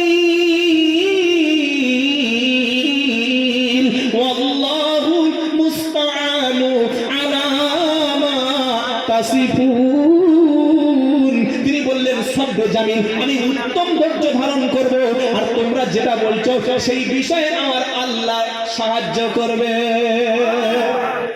ওই একই শব্দ আয়েশা সিদ্দিকা বলবে যে আমার তো কিছু করার নাই, আমি তো নারী, আমি যদি বলি কিছু ঘটে নাই কেউ তো বিশ্বাস করবে না, আর ঘটে নাই তো কি করে বলবো যে ঘটেছে, তওবা করবো, আল্লাহ সাহায্য করবে। এই বলে তিনি পাশ থেকে শুয়ে পড়লেন।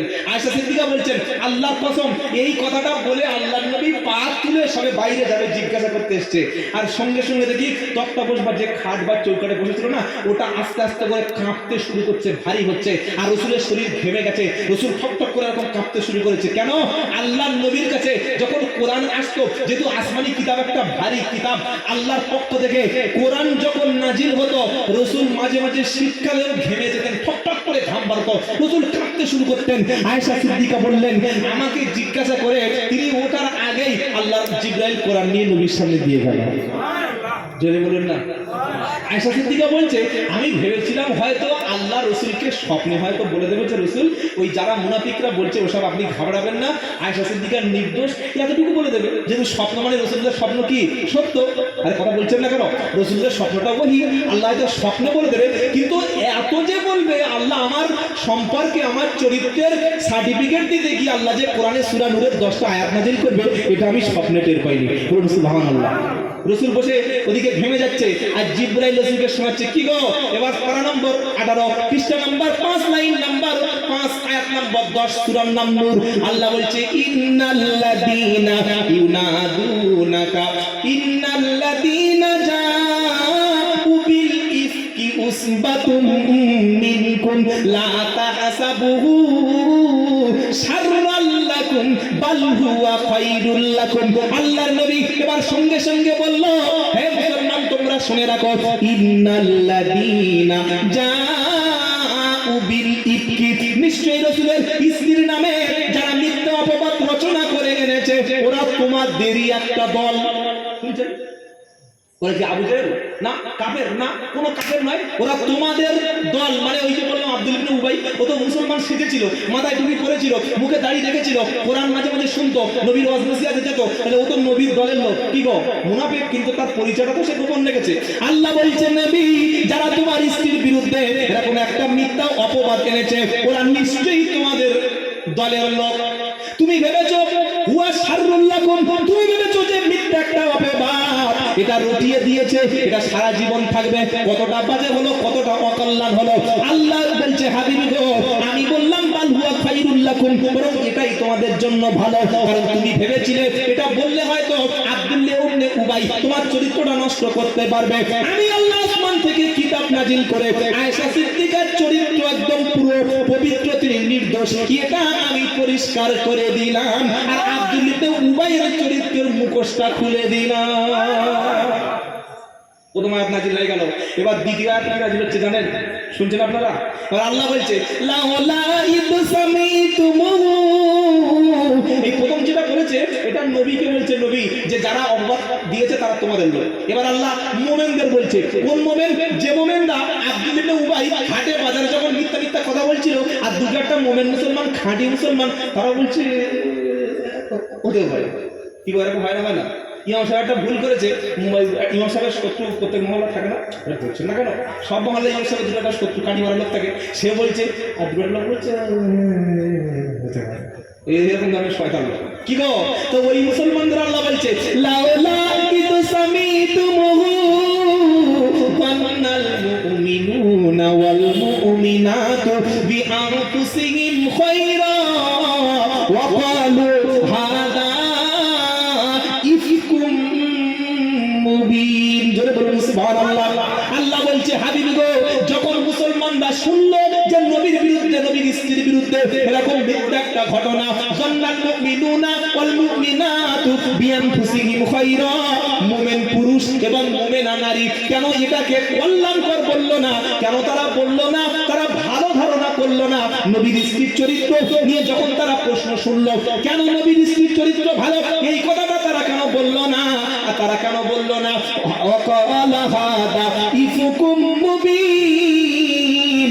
আব্দুল্লাহ ইবনে উবাই সে তো মুনাফিক, সে তো নবীর দুশমন, তার কাছ থেকে রাসূলের চরিত্র নিয়ে প্রশ্ন তোলা। কিন্তু মুমিন যখন শুনলো, কেন মুমিনরা বলল না যে নবীর স্ত্রীর দ্বারা এমন কাজ হতে পারে না? এটাই মুমিনদের বলা উচিত ছিল। জোরে বলুন।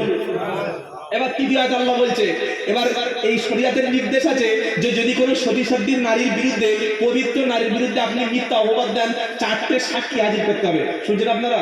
এই যে খালি থানায় গিয়ে বললে আপনারা ধর্ষণ করেছে, বা থানায় গিয়ে একটা নারীর বিরুদ্ধে মিথ্যা অপবাদ দিলে হবে না। আল্লাহ বলছে যদি কোনো নারীর বিরুদ্ধে তোমরা জেনার তহমত দাও, তাহলে তার ওই 4টে সাক্ষী হাজির করতে হবে। আল্লাহ নবীকে বলছে, শোনো, যারা আয়েশা সিদ্দিকার বিরুদ্ধে এই মিথ্যা অপবাদটা 1 মাস ধরে প্রচার করেছে, জাউ আলাইহি বিআরবাতি শুহাদা ফাইজ লাম ইয়াতু বিশুহাদাই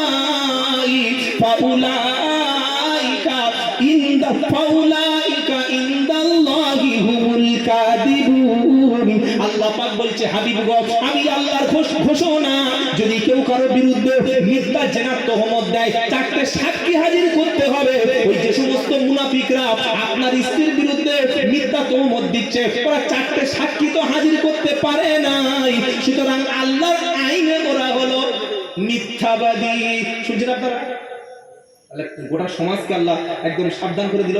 দিয়ে আল্লাহ মুমিনদের বলছে, কারা? যারা ওই মুনাফিকের কথা শুনে লাফিয়েছিল, ওদের বলছে, ওয়ালাউলা ফাদলুল্লাহি আলাইকুম ওয়া রাহমাতুহু ফিদ দুনিয়া ওয়াল আখিরাহ লামাসসাকুম ফীমা আফাদতুম ফীহি মিন আযাবিন আযীম। আল্লাহ বলছে, ও মুমিনেরা, তোমরা শোনো, যখন তোমরা নবীর এই কথাটা, নবীর স্ত্রীর কথাটা মিথ্যাভাবে সমাজে প্রচার করেছিলে, আমি আল্লাহ যদি আমার দয়া, আমার অনুগ্রহ তোমাদের মধ্যে না থাকতো, তোমাদের যদি ক্ষমা না করতাম, তোমরা যে কাজে লিপ্ত হয়েছিলে সবগুলো কঠিন শাস্তির মুখে পড়ে যেতে। কি শুনছেন আপনারা?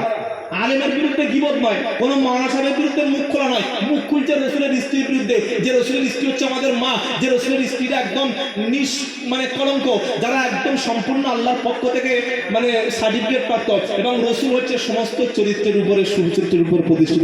সুবহানাল্লাহ। তোমরা যদি আল্লাহর দয়ার মধ্যে না থাকতে, ঈমান যদি না থাকতো, রাসূলের উপরে ঈমান যদি না আনতে, আমার দয়ার অনুগ্রহ যদি না থাকতো, তোমরা যে বিষয়ে মুখ খোলা শুরু করেছিলে, আযাব এসে তোমাদের ভিড়ে ধরতো। কি বলছো? সাবধান করে দিচ্ছে। তারপর আল্লাহ আরো বলছে, কি বলছে জানেন? আল্লাহ পাক এবার বলছেন, হে মুমিনেরা, লাউলা ইদ সামিতুমুহু কুনতুম মা ইয়াতাকাল্লামা বিহাদা। যখন তোমরা এই কথাটা শুনলে, রাসূলের স্ত্রীর কথাটা, তখন তোমরা কেন বললে না এরকম কথা বলা উচিত নয়? কি বলা উচিত ছিল না? আর বলছেন না কেন? একটা আলেম, একটা পীর সাহেব, একটা মুফতি সাহেবের কথা, তার কোন একটা বাজে রিপোর্ট আমাদের কানে হতে পারে, যেমন আমরা শুনেছি, আমার কাছে সেটাও শেয়ার করে দেওয়া, সেটা নিয়ে আরো সমাজে হাইলাইট করা। আমার তো উচিত ছিল যে বলা, না, আমাদের মুফতি সাহেব, মহাসাহেব বা আমাদের ইমাম সাহেব এমন কাজ করতে পারে না, এটা বলা উচিত ছিল না, ছিল না? আল্লাহ বলছে, শোনো, যখন তোমরা শুনলে, তোমরা কেন বললে না যে আল্লাহ মহান, আল্লাহ পবিত্র, আর রাসূলের স্ত্রীতে ছি ছি এমন কথা বলিস না? এটা বলা উচিত ছিল, যে তোমরা বলোনি। কি গো, না বলে কি করেছিলে? ইজতালাকাউনাহু বিআলসিনাতিকুম ওয়া তাকুলুনা বিআফওয়াহিকুম মা লাইসা লাকুম বিহি ইলম। তোমরা মুখে মুখে, লোক বলছিল, লোক মুখে মুখে এই কথাটা ছড়াচ্ছিল, আর তোমরা মুসলমান হিসাবে তোমরা এই কথাটা মুখে মুখে প্রচার করছিলে। ওরা বলল, তোমরা তাই বলতে শুরু করলো। কথাটা প্রথম মুনাফিকদের সর্দার আব্দুল ইবনে উবাই আবিষ্কার করলো, নবীর স্ত্রীর বিরুদ্ধে কলঙ্ক তুললো, আর তোমরা মুখে মুখে তুলে শুরু করেছিলে। আল্লাহ বলছে, যে বিষয়ে তোমরা মুখে কথা বলছিলে, তোমরা বলছিলে, অথচ তোমাদের মনের মধ্যে এই বিষয়ে কোনো জ্ঞান ছিল না। কি তোমরা সেখানে গিয়েছিলে? যাওনি? তোমরা দেখেছিলে? দেখোনি? রাসূল বলেছে? বলেনি? তাহলে তোমরা লোকের কথা শুনে মনের মধ্যে, মুখে প্রচার করছিলে, হ্যাঁ মনে হচ্ছে আয়েশা সিদ্দিকারটা কিছু ঘটেছে, হ্যাঁ মনে হচ্ছে কিছু ঘটেছে, যেটা মুখে বলছিলে লোকের শোনা কথা, অথচ সেই কথাটা তোমাদের মনের মধ্যে এরকম কোনো জ্ঞান ছিল না। আর তোমরা কি ভেবেছিলে? ওয়াতাহাসাবুনাহু হাইনা, তোমরা ভেবেছিলে ছোটখাটো ব্যাপার। কি গো, আমরা লোকের এই একটা লোকের দোষ বা চরিত্র নিয়ে ঘেঁটে দিই, বা চরিত্র নিয়ে বড় বড় কথা বলি, বলে বলি ভাই এইসব ব্যাপার, বলি না? কোন ইমাম সাহেব, কোন মুফতি সাহেব, পীর সাহেব, মৌলানা সাহেব বা কোন একজন সম্মানিত গ্রামের মানুষ বা একজন এই মোতাল্লি সাহেব, মসজিদের দায়িত্বপ্রাপ্ত ব্যক্তি, তার চরিত্র নিয়ে বলে বলে 1.5 ঘন্টা হয়ে গেল, কিছু শেষে বলছে সামান্য ব্যাপার, সবাই বলে আমি তাই বললাম। আল্লাহ বলছে যখন তোমরা রাসূলের স্ত্রী আমাদের আয়েশা সিদ্দিকার ব্যাপারে এরকম মিথ্যা মিথ্যা কল্পনা ঘটনাগুলো রটিয়ে দিলে, ওয়াতা সাবুনাহু হাইজিনা, তোমরা বলেছিলে এটা তুচ্ছ ব্যাপার, তোমরা বলেছিলে না একটু আগে এই সামান্য ব্যাপার, হলে হতে পারে। কিন্তু আল্লাহ কি বলছে, ওয়া হুয়া ইনদাল্লাহি আযীম, এটা আল্লাহর কাছে ছিল ব্যাপক একটা কঠিন ব্যাপার, বিশাল ভারী ব্যাপার, বিশাল মহৎ ব্যাপার, আল্লাহর কাছে সবচাইতে বড় ব্যাপার ছিল এটা। মানে তোমরা ভেবেছো তুচ্ছ, কিন্তু আল্লাহর রাসূলের স্ত্রীর চরিত্র নিয়ে টানাটানি করবে, এটা ছোট না, এটা বড় ব্যাপার। আল্লাহ বলছে শোনো, তোমরা তওবা করলে আমি আল্লাহ তোমাদের ক্ষমা করে দিলাম, বলেন সুবহানাল্লাহ। কিন্তু মুনাফিকদের সর্দার্যে তার ক্ষমা নাই। এই আব্দুল্লাহ ইবনে উবাই মার্কা মুসলমান আজও মুসলমানদের সমাজে মিশে আছে, যারা আমাদের সাথে বসে, আমাদের সালাম দেয়, আমাদের মজলিসে খায়, আবার ইসলাম বিরোধী কাজের সঙ্গে যুক্ত আছে। আলেম বিদ্বেষী, মাদ্রাসা বিদ্বেষী, কোরআন বিদ্বেষী, আল্লাহওয়ালা বিদ্বেষী, দ্বীন বিদ্বেষী, ইসলাম বিদ্বেষী, এই চরিত্র যেন আমাদের মধ্যে না থাকে ভাই। যেটা মুখে বলবো সেটা অন্তরে স্বীকার করবো, বলুন ইনশাআল্লাহ। তাহলে আমি 3টে প্রশ্ন করেছিলাম, প্রশ্নগুলো মনে আছে কি? 2টো উত্তর দিয়ে দিয়েছি, আর 2টো বাকি আছে। যে আল্লাহ নবী সাল্লাল্লাহু আলাইহি ওয়াসাল্লাম ওই তিনি বললেন যে কোমরে একটা করে তরবারি তিনি রেখে দিতেন, কি গো? অনেকে প্রশ্ন করছে কাফেররা, এই যেমন মুম্বাই যে ঘটনাটা ঘটলো, নবীর বিরুদ্ধে বড় বড় ব্যক্তিরা মুখ খুললেন, নবীকে চরিত্রহীন, নাউজুবিল্লাহ, সন্ত্রাসী, যা কিছু বলার, যত কিছু বলার সব বলা শুরু করলো। অথচ সেই সমস্ত তোহমত দোষ থেকে আল্লাহ তার রাসূলকে সম্পূর্ণ মানে অনেক উপরে সম্মানে রেখেছেন, বলুন সুবহানাল্লাহ। নবী তরবারি কোমরে রাখতেন, হ্যাঁ রাখতেন, ওটা মানুষ খুন করার জন্য না, ভয় দেখানোর জন্য না, জঙ্গি কাজে ট্রেনিং দেওয়ার জন্য না। কেন রাখতেন? ওটা ছিল আরবের ট্র্যাডিশন। কি শুনছেন আপনারা? নেপালিরা, নেপালি আপনারা দেখেন ওরা হাতে তলোয়ার রাখে, বা আমাদের দেশে শিখ সম্প্রদায়, শিখ ওদের হাতে থাকে বালা, হাতে থাকে একটা অস্ত্র। দেখবেন ব্যাংকে আপনি যদি বলেন যে আমি একটা ওই গরু জবাই করে ছুরি নিয়ে ব্যাংকে যাবো, আপনার যেতে দেবে না, জেল হয়ে যাবে। কি শুনছেন আপনারা? যদি একটা এই 2 ফুট একটা চাকু নিয়ে টেনে উঠবো, টিটি ধরলে একদম 3 বছরের জেল করে দেবে। আর আপনি যখন প্লেনে যাবেন বাইরের কান্ট্রি বা বাইরের স্টেটে, কোনো কাঁচি, ছুরি, ব্লেড, খুর, কানের যে ওই কাঠি, ওটাও পর্যন্ত নিয়ে যেতে পারবেন না। শুনছেন আপনারা? কোনো রকম বস্তু যেটা মানুষের কোনো ক্ষতি হয়, এই রকম কিছু নিয়ে যাওয়া যাবে না। কিন্তু আমাদের দেশে যে শিখ সম্প্রদায় পাশ করে, ওরা ওদের কাছে ছোট রকম একটা ওই লোহার অস্ত্র থাকে, ওরা ব্যাংকে ও চাকরিতে সব জায়গায় নিয়ে যায়। কেন? ওটা ওদের ট্র্যাডিশন, ঐতিহ্য, পরম্পরা হয়েই আসছে। তো আরবের জমিনে ও বাচ্চা কি বুড়ো কি সবার কোমরে একটা করে তরবারি রেখে দিত, ওটা আত্মরক্ষা করার জন্য। আপনি যদি জীবনতলা বাজারে গিয়ে বলেন যে আমি 2 লাখ টাকা দিচ্ছি, আমার একটা AK-47 দাও, আপনার বিরুদ্ধে কেস হয়ে যাবে। কি হবে না? হবে না। আপনাকে অ্যাপ্লাই করতে হবে, আমার জীবন হুমকির মুখে, আমি এরকম একটা ভিআইপি ক্যাটাগরির লোক, সরকার এসে বা ওই যারা নিরাপত্তা বাহিনী, ওরা সার্ভে করে দেখবে যে আপনার জন্য লাইসেন্স দেবে কিনা অস্ত্রের, তবে আপনি লাইসেন্স পাবেন। সবার জন্য লাইসেন্স দেবে না। কিন্তু যদি আপনি আমেরিকায় যান, আমেরিকা এরকম বাজারে হাটে সব জায়গায় 1.5 লাখ 2 লাখ টাকা দিলে একটা মাল আপনার হাতে তুলে দিল, ও মাস্টারের হাতে, ছাত্রের হাতে, পুলিশের হাতে, চোরের হাতে, ডাকাতের হাতে, সবার হাতে আছে। তো ওটা মানুষ খুন করার জন্য নয়, ওটা হচ্ছে ট্র্যাডিশন। যাই হোক, মুফতি সাহেব হুজুর এসে গেছেন, আমার উস্তাদ। সকলে একবার জোরে তাকবীর দেন, নারায়ে তাকবীর, নারায়ে তাকবীর। বাৎসরিক বিশ্ব নবী দিবস, বাৎসরিক